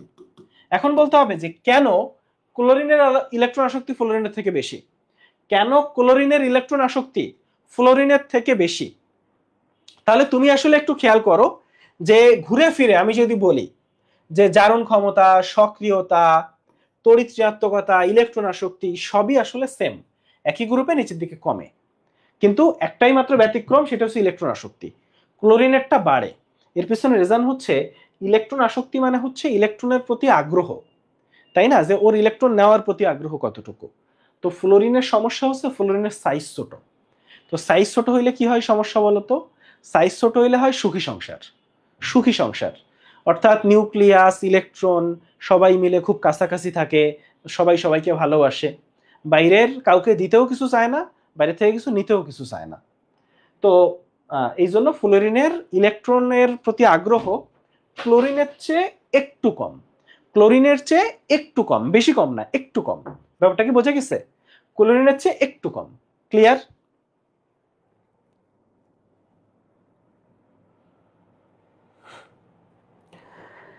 আচ্ছা ঠিক আছে। তো এই জন্য হচ্ছে ফ্লোরিনের বেশি হওয়ার কথা ছিল কিন্তু ক্লোরিনের ইলেকট্রন আসক্তি বেশি, কিন্তু হচ্ছে ক্লোরিনের যে ইলেকট্রন আসক্তি সেটা বেশি। ওকে গেল। এখন চলে আসো আমরা এই ক্রমগুলা জানলাম। আচ্ছা ক্লোরিনের যে যৌগগুলা এই যৌগগুলা কিন্তু খুবই ইম্পর্টেন্ট। ক্লোরিন যুক্ত জৈব যৌগ, জৈব যৌগ যখন পড়বা দেখবে যে ক্লোরিন যুক্ত জৈব যৌগ, যেমন আমরা যদি বলি সিএফসি, এরপর হচ্ছে কার্বন টেট্রাক্লোরাইড। হ্যাঁ ক্লোরিন যুক্ত অনেক জৈব যৌগ আছে, ক্লোরিন যুক্ত জৈব যৌগের কোনো অভাব নাই। হ্যাঁ ওয়েস্ট্রোসল ওয়েস্ট্রন ওয়েস্ট্রোসল এগুলোর ব্যবহার কি বলো? সিএফসির ব্যবহার যদি জিজ্ঞেস করি বলো সিএফসির ব্যবহার কি? সিএফসির ক্ষতিকর দিকটা কি? আমাকে একটু কমেন্ট করে বলতে হবে সিএফসির ক্ষতিকর দিকটা কি। হয় কি ওজোন স্তরের ক্ষয় করে নাকি গ্রিন হাউস গ্যাস? তাহলে সিএফসি হচ্ছে ক্লোরোফ্লোরোকার্বন ওজোন স্তর ক্ষয়কারী গ্যাসগুলোর মধ্যে মেইন। তারপর এসি ফ্রিজ রেফ্রিজারেটর এগুলাতে এই সিএফসি গ্যাস ব্যবহৃত হয়। এই যে কার্বন টেট্রাক্লোরাইড এটা হচ্ছে খুবই খুবই মানে বিখ্যাত একটা অগ্নি নির্বাপক বা দ্রাবক, দ্রাবক এবং অগ্নি নির্বাপক। আচ্ছা আর ওয়েস্ট্রোসল, ওয়েস্ট্রোসল ব্যবহৃত হয় ড্রাই ক্লিনার্সে, ড্রাই ক্লিনার্স এগুলো সব জৈব যৌগের পড়া, এগুলো সব হচ্ছে জৈব যৌগের পড়া, এগুলো সব ক্লোরিন যুক্ত বা হ্যালোজেন যুক্ত জৈব যৌগ। তাহলে আমরা একটু দেখি হ্যালোজেন মৌলগুলো শক্তিশালী জারক। তাহলে ফ্লোরিন হলো সর্বাধিক তড়িৎ ঋণাত্মক। ফ্লোরিন হলো সর্বাধিক তড়িৎ ঋণাত্মক। আচ্ছা, এইটাকে সর্বাধিক তড়িৎ ঋণাত্মক কেন বলতেছে একটু খেয়াল করো ভাইয়া। আমরা যদি একটু এখানে চলে আসি, এই যে ছবিটা খেয়াল করো, আমরা যদি ইলেকট্রোনেগেটিভিটির কথা বলি, তড়িৎ ঋণাত্মকতা এদিক থেকে এদিকে বাড়ে। ফলে আমরা এভাবে বলতে পারি আসলে এদিক থেকে এদিকে বাড়ে, কারণ উপর থেকে নিচে যদি কমে তাহলে নিচ থেকে উপরে বাড়ে। ফলে আমরা কোনো বৈশিষ্ট্য এদিক থেকে এদিকে বাড়ে, এদিক থেকে এদিকে বাড়ে। ফলে ইলেকট্রোনেগেটিভিটি সবচেয়ে কম যদি বলি, তড়িৎ ঋণাত্মকতা আমি যদি বলি সবচেয়ে কম, তাহলে সবচেয়ে কম কার হবে বলো? সবচেয়ে কম হবে এদিকের, এই যে সিজিয়ামের। আর সবচেয়ে বেশি হবে কার বলো তো? এই ফ্লোরিনের, কারণ হয়তো নিষ্ক্রিয় গ্যাস হয় বাদ। তাইলে ফ্লোরিনের ইলেকট্রোনেগেটিভিটি হচ্ছে সবচেয়ে বেশি, আর সিজিয়ামের ইলেকট্রোনেগেটিভিটি হচ্ছে সবচেয়ে কম। কি বললাম? সিজিয়ামের ইলেকট্রোনেগেটিভিটি হচ্ছে সবচেয়ে কম, আসলে ফ্রান্সিয়ামের, কিন্তু ফ্রান্সিয়াম তেজস্ক্রিয় তাই স্থায়ী, যেহেতু ফ্রান্সিয়াম তেজস্ক্রিয় তাই ও স্থায়ী না। ফলে স্থায়ী সবচেয়ে তড়িৎ ধনাত্মক মৌল সিজিয়াম, আর সবচেয়ে তড়িৎ ঋণাত্মক মৌল হচ্ছে ফ্রান্সিয়াম। ফলে ওইভাবে অনেক কিছুই বলা যায় যে এদিক থেকে এদিকে অনেক কিছুই বাড়ে, জারণ ক্ষমতা বাড়ে। তাহলে সবচেয়ে শক্তিশালী জারককে? ফ্লোরিন। হ্যাঁ, সবচেয়ে শক্তিশালী জারককে? ফ্লোরিন। তাহলে একটাই ব্যতিক্রম, সেটা হচ্ছে ইলেকট্রোনেগেটিভিটি। ইলেকট্রোনেগেটিভিটি ক্লোরিনের বেশি, কিন্তু জারকের কথা যদি বলি ফ্লোরিন, তড়িৎ ঋণাত্মকতার কথা যদি বলি ফ্লোরিন, আয়নীকরণ শক্তির কথা যদি বলি ফ্লোরিন সবচেয়ে বেশি আয়নীকরণ শক্তি। আবার যদি কম বলি তাহলে এদিকে চলে আসবে। জিনিসটা কি বোঝা গেছে?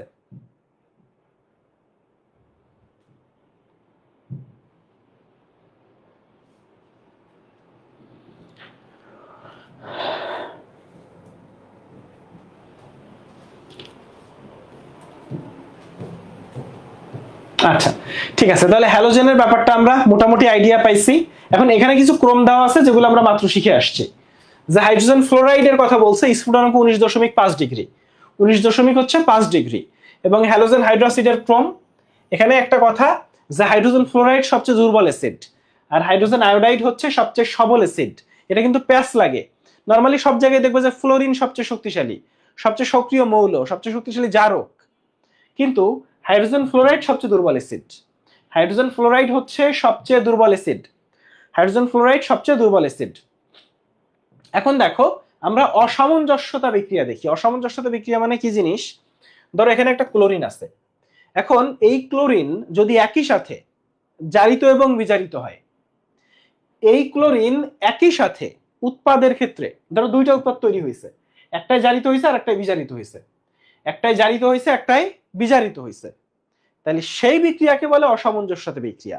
দেখো এখানে ক্লোরিনের জারণ মান ছিল 0, অণুতে জারণ মান 0, এখানে হয়েছে -1, এখানে হয়েছে +1 জারণ মান।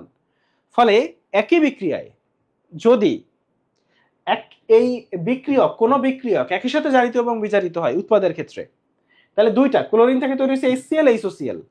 HCl এর জারণ মান -1, HOCl এর জারণ মান হচ্ছে +1। ফলে মাইনাস যখন হয়েছে এখানে হয়েছে বিজারণ, আর যখন এই +1 হয়েছে এখানে হয়েছে জারণ। ফলে একই বিক্রিয়ায় জারণ বিজারণ হয়েছে, ফলে এই বিক্রিয়াকে বলা হয় অসামঞ্জস্যতা বিক্রিয়া। এটা কে দিচ্ছে? ক্লোরিন অসামঞ্জস্যতা বিক্রিয়া দিচ্ছে। এখন একটা চমৎকার জায়গায় চলে আসছে, গ্রুপ 18। গ্রুপ 18-র ক্ষেত্রে চলে আসো। গ্রুপ 18-র যে মৌলগুলা, এরা হচ্ছে নিষ্ক্রিয়, এরা হচ্ছে নিষ্ক্রিয়, তাই এরা বিক্রিয়া করবে না, তাই এরা বিক্রিয়া করবে না। কিন্তু একটা জিনিস খেয়াল করো, হিলিয়াম, নিয়ন, আর্গন, ক্রিপ্টন, জেনন, রেডন। এখন রেডন তো তেজস্ক্রিয়, রেডনের হিসাব বাদ। এখন এদের যে নিষ্ক্রিয়তার যে ক্রম, এদের যে নিষ্ক্রিয়তার যে ক্রম, এখন বুঝো, বলে এদের ভিতর সবচেয়ে, আচ্ছা আমাকে একটু বলো তো, হিলিয়াম, নিয়ন, আর্গন, ক্রিপ্টন, জেনন, এদের ভিতর সবচেয়ে সক্রিয় কোনটা? এদের ভিতর সবচেয়ে সক্রিয় কোনটা একটু বলো? এদের ভিতর সবচেয়ে সক্রিয় কোনটা, এটা একটু আমাকে বলবো। এখন আমি একটু বেসিক ব্যাপারটা বুঝাই। এখানে জেনন আছে, জেননটা হচ্ছে নরমালি এরা কেউই বিক্রিয়া করতে চায় না, কারোরই বিক্রিয়া করতে আগ্রহ নেই, কারণ এদের সবারই ইলেকট্রন বিন্যাস যেটা সেখানে অষ্টকপূর্ণ, এদের কোনো বিক্রিয়া করার আগ্রহ নাই। কিন্তু ধরো জেননকে ধরে নিয়ে আসছো ফ্লোরিনের সাথে, এখন ফ্লোরিন হচ্ছে সবচেয়ে তড়িৎ, সবচেয়ে বেশি মানে অ্যাক্টিভ মৌল, মানে সবচেয়ে বেশি। আবার নিকেল সবচেয়ে শক্তিশালী প্রভাবকগুলোর একটা, সবচেয়ে শক্তিশালী প্রভাবকগুলোর একটা। 2 নাম্বার 400 ডিগ্রি সেলসিয়াস তাপমাত্রা, এই তাপমাত্রা হচ্ছে খুব ভালো একটা তাপমাত্রা। ফলে যদি তুমি খুব শক্তিশালী কোনো বিক্রিয়ক সাথে ইউজ করো, খুব শক্তিশালী প্রভাবক ইউজ করো, অনেক তাপমাত্রা ইউজ করো, তখন হ্যালোজেনগুলোও অনেকেই বিক্রিয়া করে। যেমন জেননের ক্ষেত্রে বিক্রিয়াটা দেখাচ্ছে।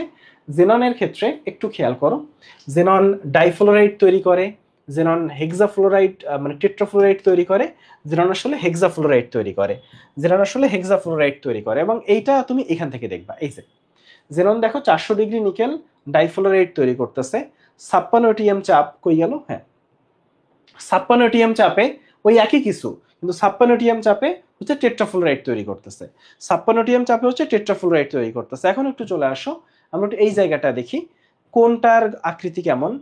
ডাইফ্লোরাইড সরলরৈখিক, টেট্রাফ্লোরাইড সমতলীয় বর্গাকার, আর হেক্সাফ্লোরাইড হচ্ছে পঞ্চভুজীয় পিরামিড। তাহলে আসলে তুমি দেখবা ডাইফ্লোরাইড জেনন বিক্রিয়া করে, কার কার সাথে বিক্রিয়া করে, কি তৈরি করে, এবং এই তিনটা যৌগের আকৃতি কি রকম, এই তিনটা যৌগের হচ্ছে আকৃতি কি রকম। আচ্ছা ঠিক আছে, এখন একটু চলে আসো আমরা ডি ব্লকের যে মৌলগুলা তাদের রাসায়নিক ধর্মগুলা পড়তে চাই।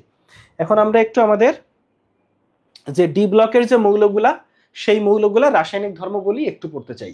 এখন একটু চলে আসো, ডি ব্লকের সব মৌলই হচ্ছে ভারী ধাতু। কি বলছি, ডি ব্লকের সব মৌলই হচ্ছে, আচ্ছা আজকে ক্লাসটা আমি একটু তাড়াতাড়ি শেষ করব, হয়তো ডি ব্লক এতটুকু পড়াই শেষ করব, আর তোমাদের এই অধ্যায়ের উপর আরো 2টা ক্লাস হবে, ঠিক আছে? আমরা মোট 4টা ক্লাস নেব, কারণ 4টা ক্লাস হইলে আমরা পারফেক্টলি শেষ করতে পারবো। এখন আসো, আজকে একটু তাড়াতাড়ি শেষ হবে কেন, কারণ আজকে রাত 10টায় হচ্ছে আমাদের সেকেন্ড টাইম ব্যাচের নতুন যে সেকেন্ড টাইম ব্যাচটা সেটার ওরিয়েন্টেশন না সরি লঞ্চিং লাইভ। তো লঞ্চিং লাইভটা হবে অফিসে, তো অফিসে আমাকে যাইতে হবে, ঠিক আছে? তো আমাকে 9টার ভিতর রওনা দিতে হবে অফিসে যাওয়ার জন্য, অফিসে যাইতেও সময় লাগে, তাই তো।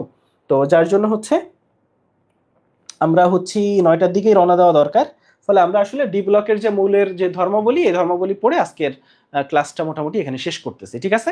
এখন একটু বলো যে আজকে আমরা যা যা পড়লাম এগুলা বুঝতে পারছো কিনা, কারো কোনো সমস্যা হচ্ছে কিনা বুঝতে, একটু বলেন যে যা যা পড়লাম সেগুলো আমরা বুঝছি কিনা, বুঝতে সমস্যা হচ্ছে কিনা।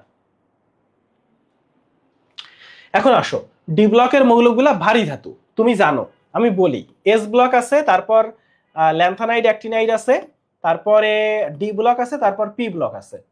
তো মনে রাখবা এস ব্লকের গুলাই হচ্ছে হালকা, এস ব্লকের গুলাই হচ্ছে হালকা, বুঝছো? এই লিথিয়াম হচ্ছে সবচেয়ে হালকা, লিথিয়াম হচ্ছে সবচেয়ে হালকা, আর তার থেকে ভারী ল্যান্থানাইড অ্যাক্টিনাইড, তারপরের থেকে ভারী হচ্ছে ডি ব্লকের মৌলগুলা।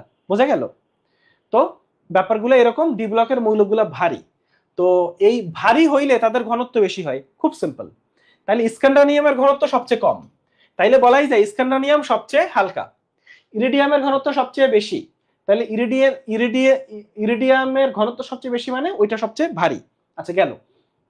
এখন একটু চলে আসো, এটা আমরা বুঝছি ডি অরবিটাল ইলেকট্রন দ্বারা অপূর্ণ থাকা এদের পরিবর্তনশীল জারণ অবস্থা দেখা যায়, অর্থাৎ এদের অবস্থান্তর মৌল। তুমি জানো যে ডি অরবিটাল মৌলগুলা অবস্থান্তর মৌল, তাহলে এদের পরিবর্তনশীল জারণ অবস্থা দেখা যায়। কি বলা যায়? পরিবর্তনশীল জারণ অবস্থা দেখা যায়। তাহলে একটু দেখি গ্রুপ 12 এর জিঙ্ক ক্যাডমিয়ামের স্থির যোজনী 2, কিন্তু মার্কারিয়ের যোজনী কিন্তু 1-2। আচ্ছা গেল। তাহলে ডি ব্লকের মৌলগুলা গলনাঙ্ক স্ফুটনাঙ্ক বেশি। এখন তুমি এটা মুখস্থ করো না ভাইয়া, দেখো একটা ভারী ধাতু, তাইলে তার ঘনত্ব অনেক বেশি, তাহলে তার গলাইতে বা ফুটাইতে তোমার তাপমাত্রা বেশি দেওয়া লাগবে। 3 নম্বরে যেহেতু ভারী ধাতু তাই এটা কঠিন এবং শক্ত। ভারী ধাতু কি মানে নরম হয় নাকি? ভারী ধাতু তাই কঠিন এবং শক্ত। তাইলে মার্কারিটা তরল, শুধুমাত্র মার্কারিটা হচ্ছে তরল, শুধুমাত্র মার্কারি। যেমন ওইখানে আমরা দেখছি যে অধাতুর মধ্যে ব্রোমিন তরল, আর এখানে ধাতুর মধ্যে মার্কারি তরল। পারদ এবং মার্কারি যেহেতু তরল তাই পারদের থার্মোমিটার হয়, পারদের অনেক কিছুই হয়। আচ্ছা 2 নম্বর চলে আসো, ডি ব্লকের মৌল হলো তাপবিদ্যুৎ সুপরিবাহী। ধাতু হইলে তারা তাপবিদ্যুৎ সুপরিবাহী হবে, এটাই স্বাভাবিক। ডি ব্লকের মৌলগুলোর আয়নীকরণ শক্তি এস থেকে বেশি, পি থেকে কম। এখন দেখো আয়নীকরণ শক্তি এদিক থেকে এদিকে বাড়ে, ফলে এস থেকে বেশি আর পি থেকে কম, এটাই স্বাভাবিক যে এস থেকে বেশি, ল্যান্থানাইড অ্যাক্টিনাইড থেকে বেশি, কিন্তু পি থেকে কম। আচ্ছা গেল। 2 নাম্বার হচ্ছে ডি ব্লকের মৌলগুলো তড়িৎ ধনাত্মক, কিন্তু তড়িৎ ধনাত্মকতা এস ব্লক থেকে কম। কারণ তুমি জানো যে দিক থেকে দিকে তড়িৎ ঋণাত্মকতা বাড়ে, ফলে দিক থেকে দিকে তড়িৎ ধনাত্মকতা কমে, ফলে এদিক থেকে এদিকে ধনাত্মকতা কমে, ফলে এস থেকে ল্যান্থানাইড অ্যাক্টিনাইডের ধনাত্মকতা কম, তার থেকে ডি এর কম, তার থেকে পি এর কম। চলে আসো ডি ব্লকের যে মৌলগুলা সেগুলো হচ্ছে প্যারাম্যাগনেটিক। কি বললাম? ডি ব্লকের মৌলগুলা হচ্ছে প্যারাম্যাগনেটিক। প্যারাম্যাগনেটিক মানে চুম্বক ক্ষেত্র দ্বারা আকর্ষিত হয়। আবারও বলি, প্যারাম্যাগনেটিক মানে হচ্ছে এরা চুম্বক ক্ষেত্র দ্বারা আকর্ষিত হয়ে থাকে। এখন কেন আকর্ষিত হয় বলো? কারণ এদের বিজোড় ইলেকট্রন আছে। তোমার এই বেসিকটা আমরা আগে শিখছি যে বিজোড় ইলেকট্রন থাকলে আকর্ষিত হয়। যেহেতু বিজোড় ইলেকট্রন নাইকার, গ্রুপ 1 আর গ্রুপ 2 এর ক্যাটায়নের, তাই ওরা ডায়াম্যাগনেটিক, তাই এরা হচ্ছে প্যারাম্যাগনেটিক। এখন এই চারজন ডায়াম্যাগনেটিক কেন? এই চারজনের ইলেকট্রন বিন্যাস করো তাইলেই বুঝবে, এগুলো মুখস্থ করার জিনিস না। এদের ইলেকট্রন বিন্যাস করো, দেখবা যে ডি অরবিটালে বিজোড় ইলেকট্রন নাই। কি দেখবা? ডি অরবিটালে হয় ইলেকট্রন আছে 0টা, নাইলে ইলেকট্রন আছে 10টা। এই চারটা আয়নের ইলেকট্রন বিন্যাসে যেহেতু ডি অরবিটালে বিজোড় ইলেকট্রন নাই, তাই এরা ডায়াম্যাগনেটিক। মানে মোট কথা সোজা বাংলায় হিসাব করবা, বিজোড় ইলেকট্রন থাকলে হয় প্যারাম্যাগনেটিক, সে মৌল হোক, ক্যাটায়ন হোক, অ্যানায়ন হোক, ডাজন্ট ম্যাটার। তুমি হিসাব করবা বিজোড় ইলেকট্রন থাকলে ও প্যারাম্যাগনেটিক, আর বিজোড় ইলেকট্রন না থাকলে ও ডায়াম্যাগনেটিক। আর তিনজন হচ্ছে ফেরোম্যাগনেটিক, আয়রন, নিকেল আর কোবাল্ট। তাইলে আয়রন, নিকেল আর কোবাল্ট এই তিনজন হচ্ছে ফেরোম্যাগনেটিক। কি বলছি? আয়রন, নিকেল আর কোবাল্ট এই তিনজন হচ্ছে ফেরোম্যাগনেটিক। ওকে, এখন আসো, আচ্ছা আমরা আসলে অবস্থান্তর মৌলটা আজকে আর শিখতেছি না, অবস্থান্তর মৌল থেকে কালকে থেকে শুরু করব।